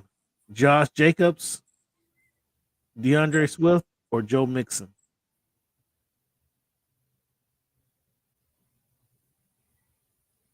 Joe Mixon. Joe Mixon? Not Swift? Swift being on his fourth team in 4 years? I mean, Joe Mixon, I might have to disagree with you on that one. I think it's Swift in that category. I think it's Swift. He's with the Bears.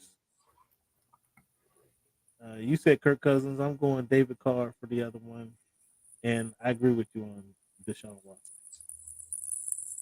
But I think Swift over Mixon because Mixon's just going to be a part of a team.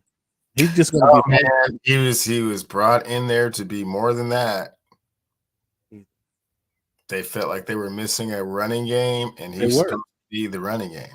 Singleton was a Singleton or Singletary?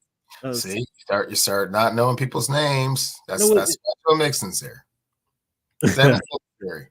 It's Singletary. See, close enough. I mean, he has some big games. Mixon won't have the season. How many yards did Singletary gain last year? I don't think Mixon's going to have the season that Singletary had last year. Let me see. Let me. Well, if that's the case, then wow, they should have never done that. I'm telling you. I'm telling you. Mixon is not that I don't dislike Mixon. I'm not dissing him. I'm just saying I don't think 898 on 898. He didn't have the scoring punch. He didn't have the scoring punch, but he averaged 47 yards a game. He averaged 4.2 yards a carry. I don't know if Mixon's gonna do that next year. I don't 898. What did Mixon do? Remember this conversation. What did Mixon do last season? Mixon had 1,034 on 60 more carries. So could he average 4 yards a carry? So Singletary averaged more yards per carry last season. Mixon had 60 more carries and got 100. Singletary had 898. He got 136 yards more. I don't think that Mixon is going to have the year that Singletary had. Well, hence he has more to prove. He has to prove that he's the difference between them having a good running game and a great running game. And if they have a great running game, well, he's not going to be great. I guarantee he's not going to be great. But I mean, we'll see. Where's Singletary at? He was in Houston, but Houston had to let him go. I mean, I know Houston didn't keep him both. No, Houston didn't keep him both. I have to figure it out. Remember this conversation though. Who has the most approved Cleveland? Josh Palmer, Quentin Johnston, or Calvin Ridley?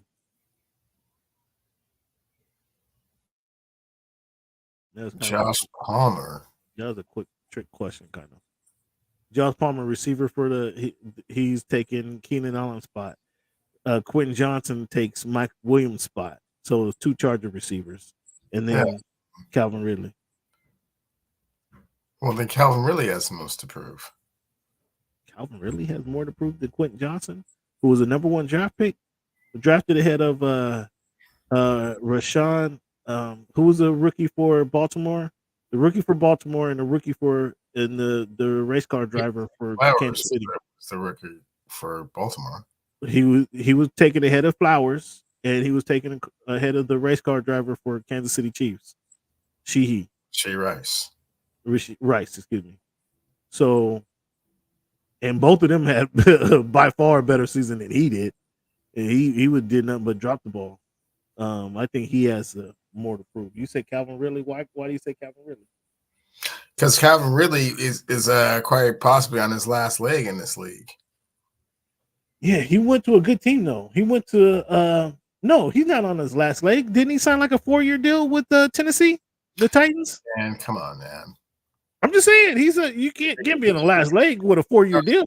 No, if he goes there and doesn't do anything, yeah, man, we're done here. We're done here. But he's playing. He's got a second year. Levitz. I mean, come on. Levitz is going to be your quarterback, and you expecting him to have a breakout season? I mean, I don't know about that one. Well, I mean, he has to prove that he still belongs in the league. Those other 2 players have got some cushion. Well, yeah, Palmer. I think Palmer's going to have a good season. Yeah, of course you do. Of course you do. Fans, I'll tell you guys this now. Starting in July, we will preview the best fantasy football players of the upcoming season. We have to do this in July because we can't do it too close to the draft because Cleveland will start. I don't want to give Cleveland too many notes, but this is going to be like the NFL, the week before the draft where you're not really getting the right story and you have to decipher the lies that Cleveland is telling over there. Because he's not going to want to say who he thinks is the best fantasy football players or the players that you should spotlight or highlight in your upcoming draft. So, fans, you're going to have your notepad. You're going to have your notes out and take notes of who we think of which fantasy football players we think the most highly of, because we'll have our fantasy football previews. We'll probably do it how you want to do it, Cleveland. Quarterbacks, receivers, running backs, and then defense. Those 4 weeks, and then no fantasy football talk all of August. Yeah, sure. Oh, see already. You see what we getting already, Cleveland. You see what we getting already, fans. And it's up to you. You guys are gonna have to pay attention to decipher the lies that are being told up here on the show, because Cleveland can't be truthful. Cleveland. So we got a couple weeks to think about the fantasy football draft for the upcoming season. Before we get into that, Cleveland, the best duels to watch going into 2024. The best duels. I have 1, 2, 3, 4, 5, 6, 7 duels on my list. I may have left. I did this kind of quickly. I may have left 2 out. But here are my 7 duos that I think the best duels to watch in 2024, the NFL season, Cleveland. Let's see how many of these you can guess.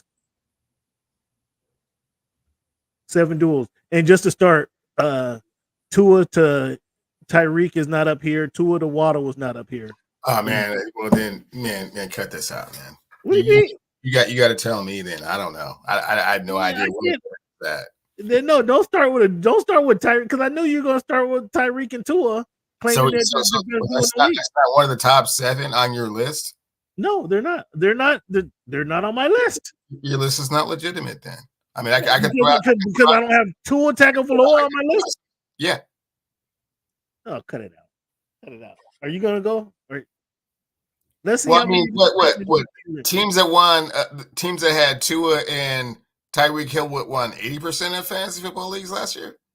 Again, what is? No, hey man, I'll try. This is fantasy football. This is not fantasy football. I have absolutely no idea where you're going with this, but I'll this try. This is not fantasy football. This is just regular duels for the season. This is not. I'll try. This is not fantasy football. This is not fantasy football related. So get that up. It's Jalen Hurts and AJ Brown. Is that one of them? Wow, I said I could have missed 2. And there's one I didn't have on here. That's one I didn't have on there. So I guess let me rephrase this question. Let me rephrase this question.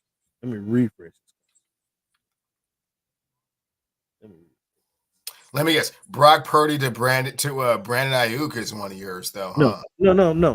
Let me rephrase the question. In all fairness, I got to rephrase the question, fans. In all fairness, best new duos to watch in 2020. Oh, best new duos. Best new duos. Oh, new duos. So I guess I got to take Geno and Smith and Jigba off my list. Yeah, you should. Yeah, you take that off. So Caleb to Rome. Oh, you got your Rome? Have you got your Rome jersey already? That's what I wanted to ask you. Not yet. Because I got Caleb. I would have took Caleb to DJ Moore, Caleb to Keenan Allen, and then Caleb to Rome. Yes, they're on my list. Did you get your Rome jersey already? Did he sign it for you? Did he sign his? So you got Kyler to Maserati Marv on your list. Ooh, see, that's one I didn't have. Okay, that's one I didn't have. Okay, man. Maybe we need to pull it back and let you get some more reps with this. you're clearly like way off all over the place. Yeah, CJ to Stephon Diggs on your list, man. They're number 1. They're number 1 on my list. Oh, okay. Welcome to the party, homie. Let's see here. New duos.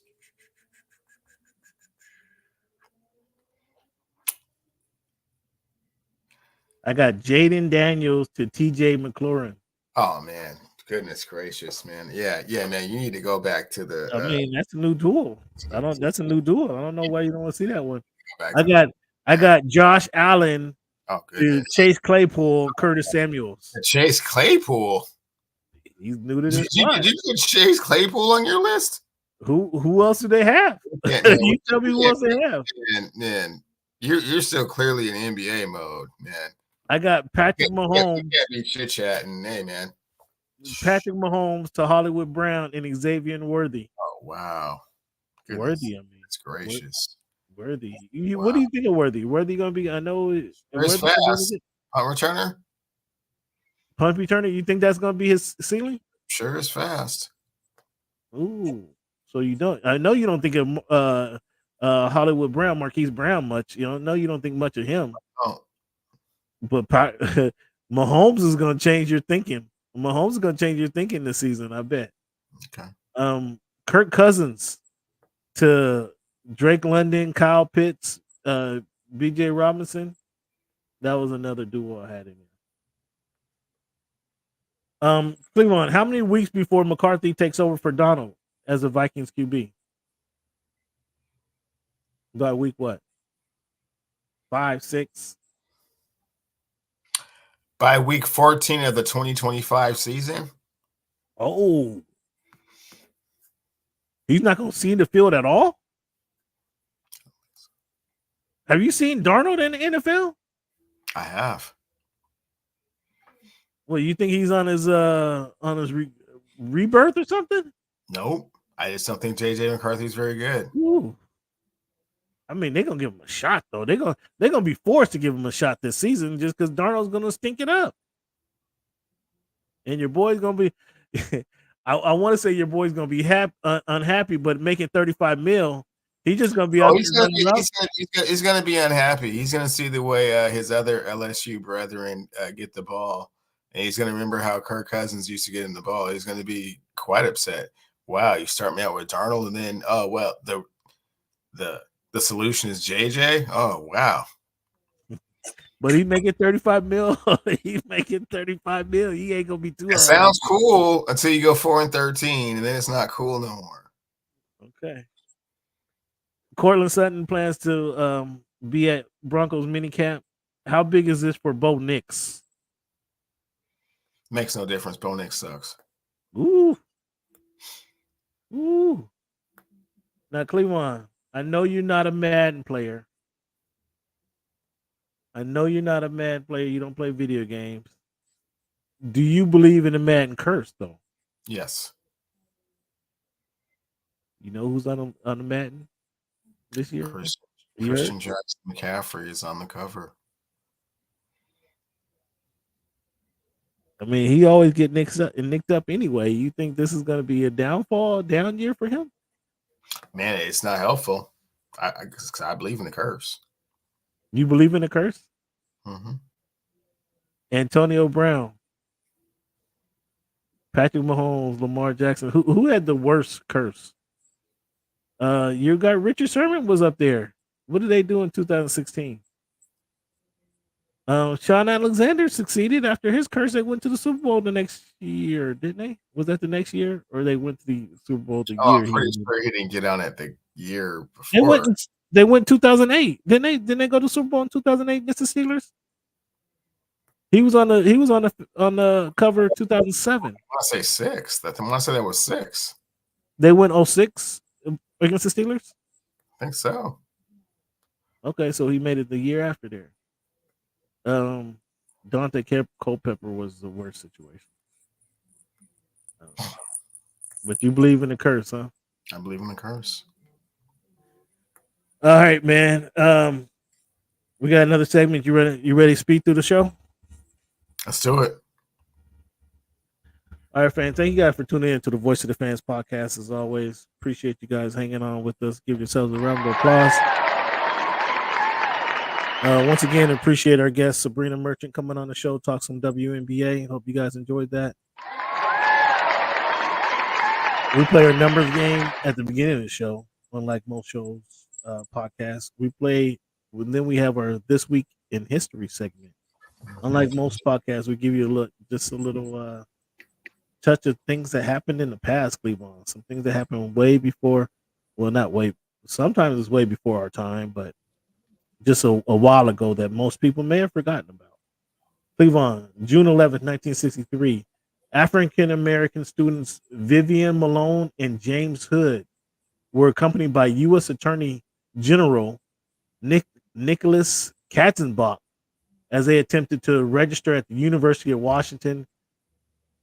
at the University of Alabama. I don't know why I said Washington. Governor George Wallace bodily blocks the entrance. Wallace steps aside later when students return, accompanied by the National Guard. That was June 11th, 1963. How terrible was that? Cleveland, June 11, 1964. Nelson Mandela sentenced to life imprisonment for attempting to sabotage the white South African government. Nelson Mandela.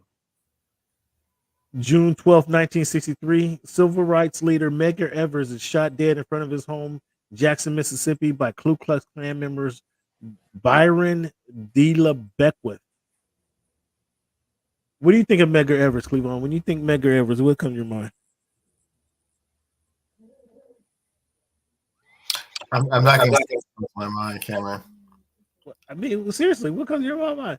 In all fairness, Medgar Evers just as a young kid growing up in Seattle, Medgar Evers was a swimming pool. I mean, that was a swimming pool. I didn't know nothing else about it. I know. I was old until I didn't say that. Come on, man. It's Medgar. Man. I know. Just think how ignorant we were. Medgar Evers was a swimming pool next to Garfield. No, come on, man. I mean, it was. Medgar Evers is. That's not what it was. Until I paid attention to history. I know. That's why I didn't say it. Oh, okay. Well, shit. But yes, catching a bus to the swimming pool. Medgar Evers swimming pool.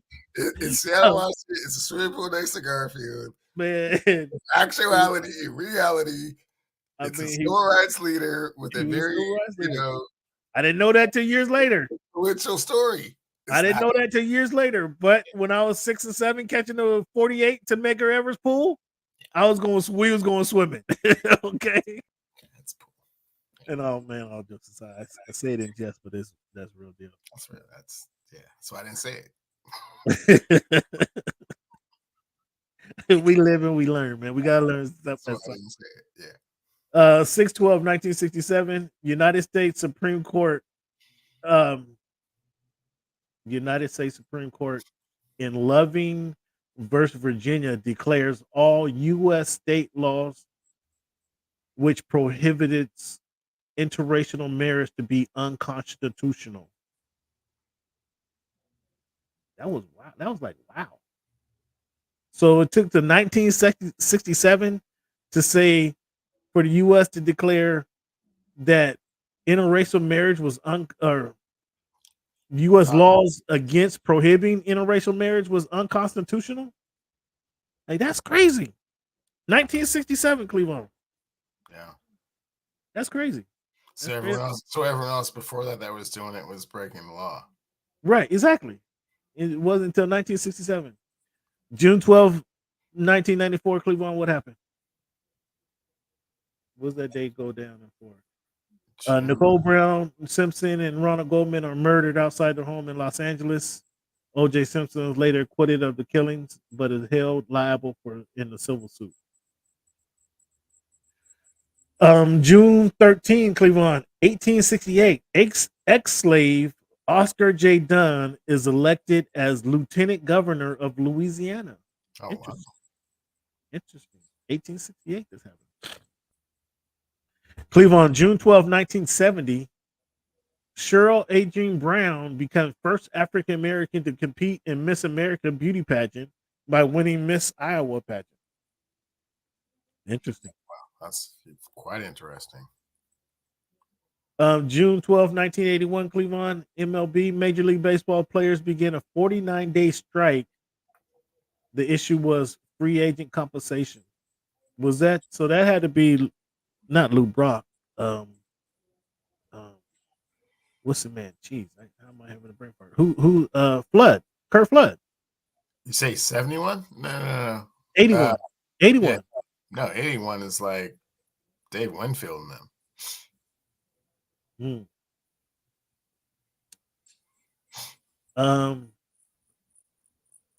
In 6/12/1991, Cleveland, Chicago Bulls win their first. The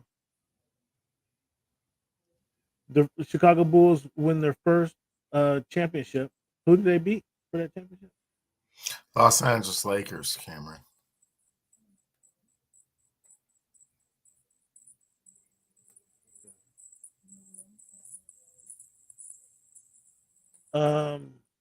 And then 6/11/1997, Michael Jordan beats Utah Jazz in the flu game. Do you did you buy into the flu game? Sure. Yeah, man. Yeah. No, you didn't buy into the flu game? I don't want the Jordan Knights to, I mean, what? Down my house or anything. I mean, did you buy in the flu game? Well, there's only one play I will go up against the Jordan Knights about, and you already know what play that is. So, and it's not that one. I mean, I know you don't want you don't want the up and under. You don't want to talk about that one. There's only one play that I will battle the Jordanites about, and you know what play that Oh, is. I mean, this is not historic, but you want to talk about the push off. That's what you don't want to talk about. The push off's the only one that I really get into it with Jordan fans about. All the rest of them, sure. Whether you saw it or you didn't see it, whether you heard about it or watched it on YouTube, whatever, man. Go ahead, man. Cleveland, your ex tight end plans to roll across the Arctic Ocean. Did you hear about this story? No. Your tight end, your ex tight end, Jimmy Graham, says he don't know if he's done with football yet, but his plans to roll across the Arctic Ocean, 1,000 kilometers equals right at 620 miles, 622 miles. Hopes to break the world record, Cleveland. How? Just a guess. How long do you think this is? What's the record days that it's going to take to get this done? World record. Kind of gave it away. A month. 15 days, 5 hours. Really? Half a month? 2 weeks? To roll 621 miles? I mean, clearly you ain't go down there and watch your road team every season that they had the bridge come up and stopping traffic down there with the. That was one of the. I have to admit, that was one of the most intriguing things that the Huskies road team did every season. Was that the beginning of the season, or was that at the beginning of the race? At the beginning of the season that they would lift the bridge? Beginning of boating season. The beginning of the boating season. They go and lift the bridge and race through the little corridor there. Not even race through the corridor, just go through the. I mean, that was a pretty cool spectacle. Underplayed spectacle. Yeah, 15 days, 5 hours. Man, that's still a long damn time. When I saw this and looked it up, I was thinking it was going to be 10, 12 hours, 15 hours maybe. Man, 15 days? Come on. That's crazy. Like, my question is, what kind of gave you this idea, bro? the roll 15 days. Nathan's bans Joey Chestnut, Cleveland, for his endorsement with Impossible hot dog. Is this fair or foul? 100% fair. They told him not to do it before he did it. He did it anyway. So why don't they just have an Impossible meat competition? Nah, man. That's not what we're doing here. Come on, man. Nathan's hot dog made Joey Chestnut. He ain't nothing without them. I hear he's trying to do a Netflix. Picture this, man. Have you had a Nathan's hot dog? Have you had a Nathan's hot dog? After they said you can't come back to the Nathan's contest no more, you know what he did? Well, he went and got Kobayashi right out of retirement. Yeah, have our own little competition. Have a hot dog eating contest. Yeah. On Netflix. I don't need you. I don't need you for this. I don't need that. Have so you had wrong. a Nathan's hot dog? You're so wrong. Have you had a Nathan's hot dog? Was my question. I've had Nathan's hot dog. I don't do hot dogs. You know how many people? You know how people are going to tune into Netflix to watch a hot dog eating contest between Kobayashi and Chestnut? I won't. 146 people are going to turn in and watch that. Well, yeah. Are you sure it's 146, including you? I won't. I'm not watching. So I'm just saying. Garbage. You want to get your Impossible dogs? Well, they just don't come back here to Coney Island. Okay, bye. So I know you don't like Thursday night fights. Do you remember Friday night fights though? Remember when Max Kellerman was on ESPN? They had Friday night fights. Oh yeah. And what do you mean I never watched Thursday night fights? What was Thursday night fights? No, who was fighting Thursday night, and you're like, Floyd never fought on Thursday night. I don't watch Thursday night fight. Who was Oh, I thought you were talking about back in the day, like on the No. USA Network and stuff when they used to have No. like real fights. No. Oh. No. Who Well, somebody fought on Thursday night. Nobody Somebody fights on Thursday. Huh? No, nobody fights on Thursday. I thought you were No, talking about back in the day. Back in the day. No. Somebody fought last year on Thursday night because the Super Bowl was that weekend. Who fought? I don't remember who it was, but you was not interested. No, because it was on a See, see. But Adrian Broner, your guy, fought Blair Cobbs on Friday night. Did you catch any of that? You hear anything about it? You even hear about it? Nope. So Blair Cobbs is a funny dude. I actually interviewed Blair Cobbs. I got an interview with Blair Cobbs. Blair Cobbs is right. He fought Adrian Broner. You know Adrian Broner, right? You familiar with Adrian? He knocked Adrian Broner down in the second round, and like Deontay Wilder, Adrian Broner is gun shy. So in his post-fight press conference,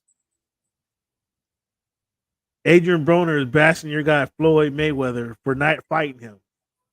He said Floyd's supposed to be my guy. If he was really my guy, instead of fighting these exhibitions with these foreign dudes, he fight me. We make millions of dollars, and then I'd be rich and be able to take care of all my problems. But Floyd don't want to see me rich. What do you think about Adrian Broner, man? Wow, sounds like a little punch drunk, a little bit of act of desperation. Was trying to kind of get underneath Floyd's skin, and that we all know that's not a thing, right? I mean, it sounded like so hanger-on-ish, didn't it? It just sounded like entitled. He's expecting it, Floyd now to take care of him. Like, come on, dude. Like, you supposed to be. I was never. No, this is one of your guys back in the day, so no, I was never Adrian Broner. Go ahead. I thought it was hysterical. Back around him, and I thought it was hysterical when he had his girl brush his hair after the fight. Did you see that? I think that's the first time. Like, who is this dude right here? Had his girl brush his hair. She come up. After he won in his press conference, she's like, "Yo, Shelly, come here." And she comes into the ring, and he said, "Brush my hair, baby. My hair's out of place." It's like, dude, what? I'm so glad I didn't see that. Yeah. This was years ago. That's the first time I heard. First time I ever paid attention to him is that's what he did after he won the fight. Like, hey, you're a clown. What's your thoughts on your guy, Gervonta Davis, not showing up for the grand arrivals that was open to the public? So he fights this weekend in Las Vegas. They do the grand arrivals. He's supposed to come on the mic and give a wave at the people, say hi and whatever. Maybe he still thought he was on house arrest and couldn't get out, and didn't get his paperwork signed in time. I don't know. That's your guy. You taking shots at your guy, Gervonta Davis? He's a little loose. He's kind of all over the place, man. You can't really. True, but that's your guy. So are you going to watch him and Frank Martin this weekend, Saturday, June 15th in Vegas? You won't watch boxing all year long. Your guy, Gervonta Davis, goes in the ring this weekend. You're not going to watch this one. What fight will you watch, Cleveland? Tell me what boxing match will you watch? When he's not fighting some guy named Frank Martin. Frank the Ghost Martin. Frank is trained. See, you say that like everybody's supposed to just know that, but nobody actually knows who you're talking about. Frank the Ghost Martin. That's not trained. Frank is trained by a friend of the show. He's promoted by Earl Spence Jr. He's trained by Derek James, and they go to battle Friday or Saturday night. Yeah, I'm not watching. Also on this card is David Benavidez. Gervonta Davis is going to win the fight. Are you familiar with David Benavidez? Have you seen David Benavidez fight? Seen David Benavidez fight, yeah. You have seen him fight? You Yeah. have seen him fight? He fights this weekend. Another example, if you haven't seen David Benavidez fight, you need to watch this fight because you're gonna see why Canelo was ducking him. Like you need to see Well, why. we already knew why Canelo was ducking him because he didn't win. But a lot of you small time boxing fans don't even pay attention to Canelo, or excuse me, don't even pay attention to many of the boxers. So if you have not seen David Benavidez fight, you need to watch it this weekend, and you'll see he's fighting a Russian dude, but you'll see why Canelo is ducking him. Benavidez comes out on his game, which will not change Canelo ducking him, by the way, fans. Oh, it's not gonna change. Because that's how boxing works. Just because you go out and beat someone to oblivion doesn't mean the other fighter is, is going to be more eager to fight you. Well, no. I mean, if he went out there and squeaked by, that would be the only enticing way that Canelo might say, "Oh, I can get this guy." If he went the distance and barely won, but Benavidez ain't that type of fighter. He's gonna bring the fight. He's gonna bring the pain. He's they call him the Mexican monster. I can't say it in Spanish, but they call him the Mexican monster for a reason. And that's Tyson's favorite boxer, David Benavidez. So this starts a few great weeks in boxing, in the world of boxing. July 6th, we're going to see Shakur Stevenson defend his title. Jaron Ennis is going to fight in a month in Philadelphia, July 13th. So there's some good fights to be seen here the next few weeks if you're a boxing fan. Cleveland, Fernando Tatis, 17-game hit streak. Did he get a hit tonight? Do you know? I don't know. I haven't not seen the box score for the Padres game. How far can this continue? Like 3 more games. 3 more. You give him 20 games. That's it. Yeah. Judge, my guy Aaron Judge hits a Major League Best 25th home run tonight. Is he gonna win the home run title, or he's gonna wait for Shohei to come take over? Oh yeah, that hit thing is over. Tatis got no hits today. Yeah. Make 20 games. Yeah. Aaron Judge should continue to clobber the baseball and lead the league in home runs. Cleveland, are you interested in the Major League Baseball at Rickwood Field next week? This one's in Alabama? Yeah, Birmingham, the oldest field in baseball. I mean, from a historical, traditional perspective, I guess it's cool that they're doing that. I'm not quite sure how you make the dimensions or the field like Major League ready. But well, they can make the field Major League Baseball ready, but there's only, I think there's 1,500 seats in there, Cleveland. I couldn't find the problem with being VIP like 15,000 a pop, or what are they doing here?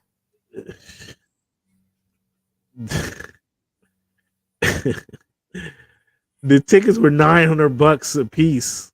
The ones I saw, I'm like, come guys, are you kidding me? Like, that's not even wow. What's that even covering? I mean, that's not even. I mean, you're not. There's only really true seating down right field line, first base line. There's some. There's. I mean, even with that Field of Dreams thing, I mean, that was like what, at least 5,000, right? Yeah, but they built the Field of Dreams. They literally built that in a what is it? Cornfield somewhere. Yeah, they literally built that. This one here has just been standing, and so they have. I don't think it's 1,000 seats. It might be 1,500 seats. It might be 15, maybe. But I looked on there. I couldn't request my credentials. I couldn't see how to get credentials, man. So I'm gonna miss that. I'll probably pass through there, see if I can steal some footage. But yeah, I looked at tickets like $900. I'm like, come on, guys, are you kidding me? Like really, they're really trying to gouge cats. And so what that tells me, there's a lot of people flying in for because the game start the Sound game the Cardinals versus the Giants is next Thursday, but there's going to be a couple games, a Negro League game and on Tuesday, another game on Wednesday, and I think they only play one. They only play one or two games here. The Cardinals versus the Giants, and yeah, that tells me everybody's flying in, and they're going to be flying out. If those tickets are $900 a piece, but I tell you, the natives here in Alabama aren't paying $900 for those tickets. I guarantee you that. Well, it's going to be subsidized. I mean, they've already worked this out. I mean, what type of arrangements do you even have hotels that like can accommodate like professional major league players or? Yeah, there's hotels. There's a couple of hotels. I mean, it's the Westin. I guess that might be a good place to show up. Actually, is where the hotels are because there's only a couple of hotels in one spot, one area. There's no, there's not a wide selection. You feel yourself slipping down the rabbit hole, don't you? There's not a wide selection. One hotel that the major league players could stay at, and you're not even really sure. I mean, there's a Marriott. There's some Marriotts downtown, but close to that stadium. You're asking everybody to sacrifice for this game, bro. Okay. Everybody's flying in and flying out. Okay, I can assure you of that. Everybody going to those games are driving up and driving out. They're not staying here for a week and kicking it in Birmingham, Alabama. I can assure you that. But it's gonna be it'll be interesting. Again, I might have to pass through just to kind of get a look at and see how they do it and what's going on. But yeah, the oldest field, and if you pass by the stadium, bro, I can't imagine like Cleveland. So you've been to Memorial Stadium, right? And I don't think they haven't redone Memorial Stadium, have they?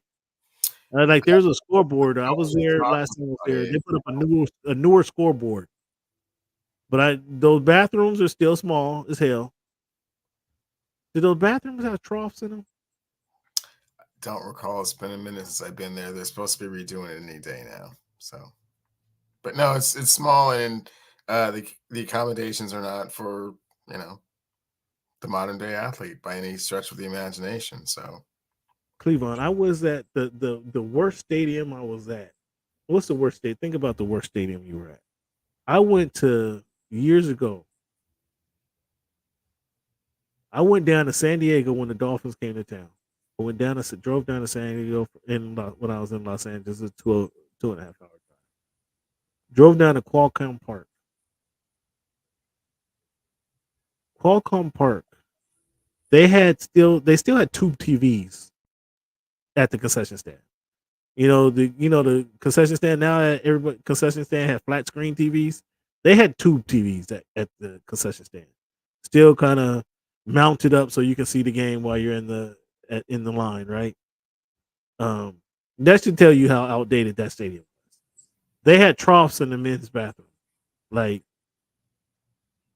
I hadn't seen a trough. The last time I seen a trough was Sports Arena that was tore down in Los Angeles. I think it was troughs was at a Memorial Stadium. I want to say yes. But I could be wrong. Or do they just have the tall urinals? I want to say there was troughs there, but I haven't seen a trough, bro. I saw that at Qualcomm Park. I could not believe it. A lot of seats they didn't even have benches. It was just a concrete. It was just concrete. It was not even benches. Like at least some people mount benches to the concrete. They just had concrete in some sections of the stadium that you sit on. Like I couldn't believe it, man. I was like, "Yo, is this the same stadium?" I was talking to some Chargers fan. I was like, "Yo, is this the same stadium that Natron Means played in?" They were like, "Yes, this is same. This is what it was like back when they went to the Super Bowl." I'm like, "When did Natron Means play? In '96 for them guys?" Like, yo, it was horrible. It was that was Qualcomm Stadium was absolutely horrendous. They tore that down and built up another stadium now for San Diego, for the San Diego Aztecs, San Diego State. But that was their problem. They didn't want to build a stadium for the football team there. Right. Hence, they're no longer there. Hence they're no longer there. They couldn't come to a deal. But yeah, that was a terrible stadium. So Rickwood Field, it just looks old from the outside. It just really looks old from the outside. The first time I passed by, and dude was like, "Yeah, that's the oldest stadium in Major League Baseball." I'm like, "They don't even play baseball here no more. What are you talking about, Major League Baseball? They don't even play." Well, that's where the Birmingham Barons played. Okay, well, they probably need to replace that history. So I'm kind of interested to see I could see it online how they upgraded it, but they just made it look better. I mean, slap some paint, mow the lawn. I mean, Okay, well, hey man, these are professional athletes. You need to do a little bit more than that to that ground. I mean, they probably did something to the field, but I'm telling you, if they run into the wall, that wall don't have no new stadium padding. I can assure you of that. They just ball went under the bar. That grass better have some give. We're not trying to see nobody tear their ACL. Like I'm saying, they probably redid the field and put some new sod out there, but see, there's only so much you can do. Man, you maybe just like sprinkle some stuff on it and water it and mow it and it'll be fine. Like, no, man. Well, we'll see. No. We'll see. Do a little bit more than that. They probably wanted to give it the old time feel, how the players felt back in the day. Cleveland, your Mariners, man, 39. Did they play tonight? 39-30. Cam, they were in extra innings last I checked. Okay, well, give us an update. What the Mariners doing tonight? The Mariners coming into this game, they're 39-30, 56.5 winning percentage, 7-10 in their last games, 7-3, excuse me, their last 10 games. What are the Mariners doing? Are you surprised by this, Cleveland, or is this what you anticipated? No, I certainly am surprised by this, Cam. They are tied 1-1. 1-1 in the 10th. They are 6.5 games up in the American League West. I did not expect their pitching to hold up this long. I did not expect their pitching to be this dominant. I did not expect their bullpen to be able to weather the storm of losing Andres Munoz for not an extended period of time, but at least a week. So, yeah, I am pleasantly surprised. I still want them to trade for a big bat, which they haven't done.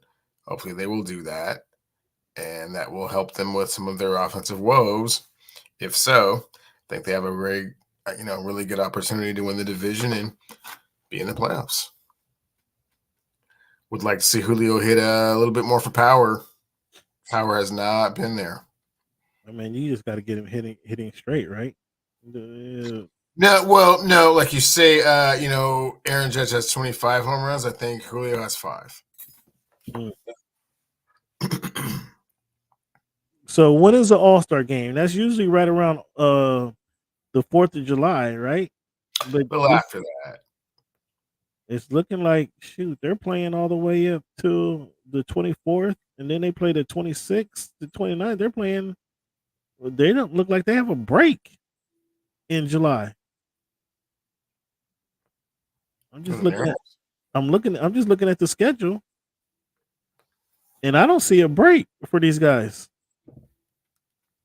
But it's usually I'm looking at the schedule. They play July 2nd through 4th. Then they play the 5th through the 7th, the 9th through the 10th, the 11th through the 14th. It could be right then. Because they play Sunday the 14th, and then they don't play till Friday. So that might be the All-Star break right there. So that being said, they got 8-9 series before the All-Star break. How many of those series will they win? They got the Angels, the Padres, the Blue Jays, and the Orioles. That's four, How many right? of those series will they win? They'll win the series against Texas. The Minnesota, Tampa Bay, the Rays, the Miami Marlins, Cleveland Guardians. I won't. and I the won't give them. Texans. I won't give them the at Cleveland. I don't think they're going to win that one. The Miami, they'll win that one. The at Tampa's tough. They'll win the one with the Twins. The Orioles, tough one.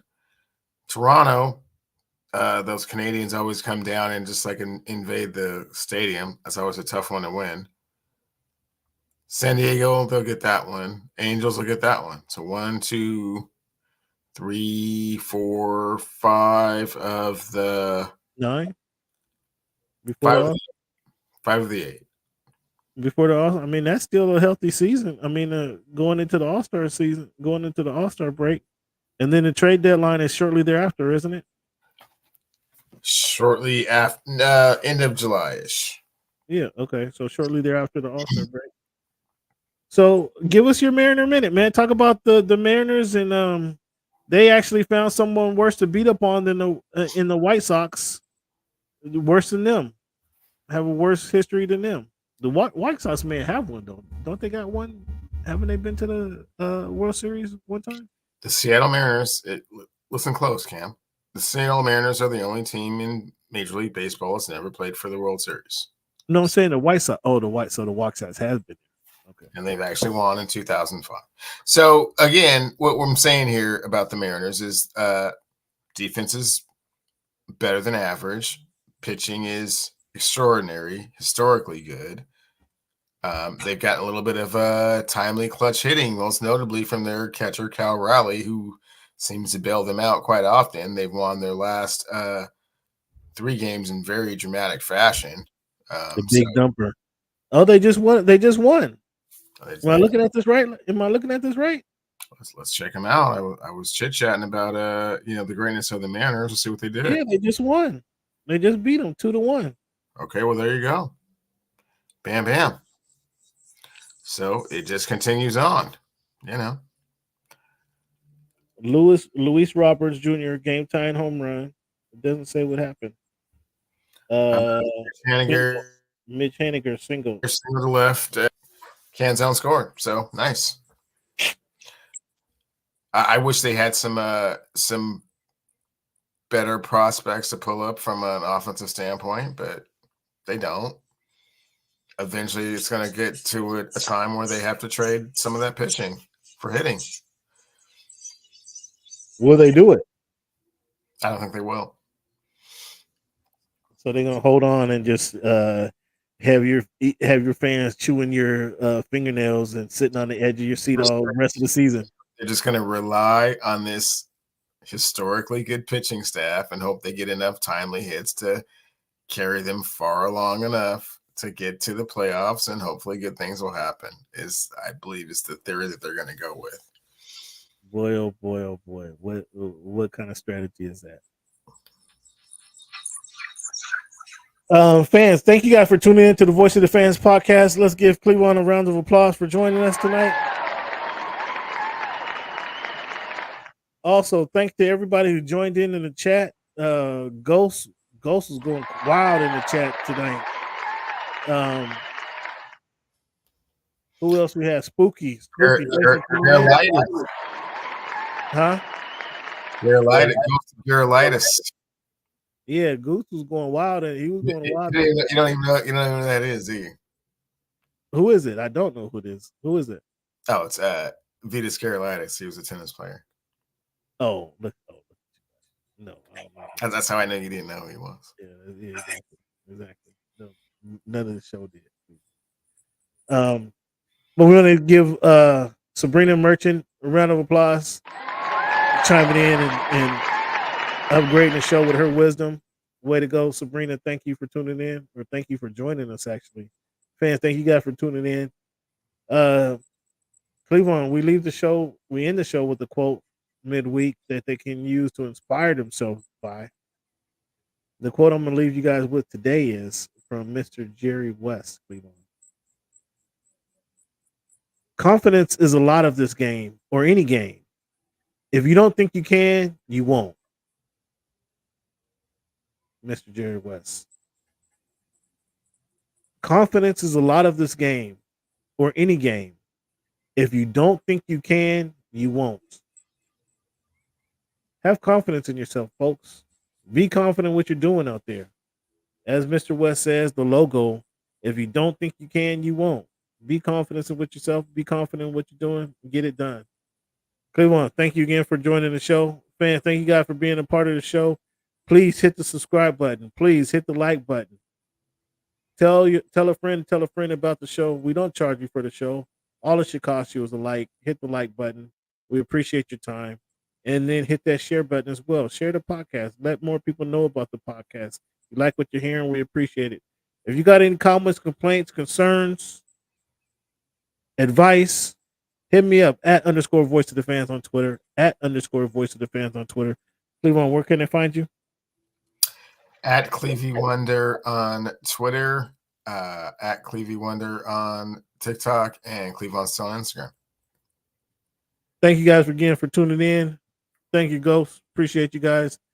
Fans, as always, thank you for making our voice your choice.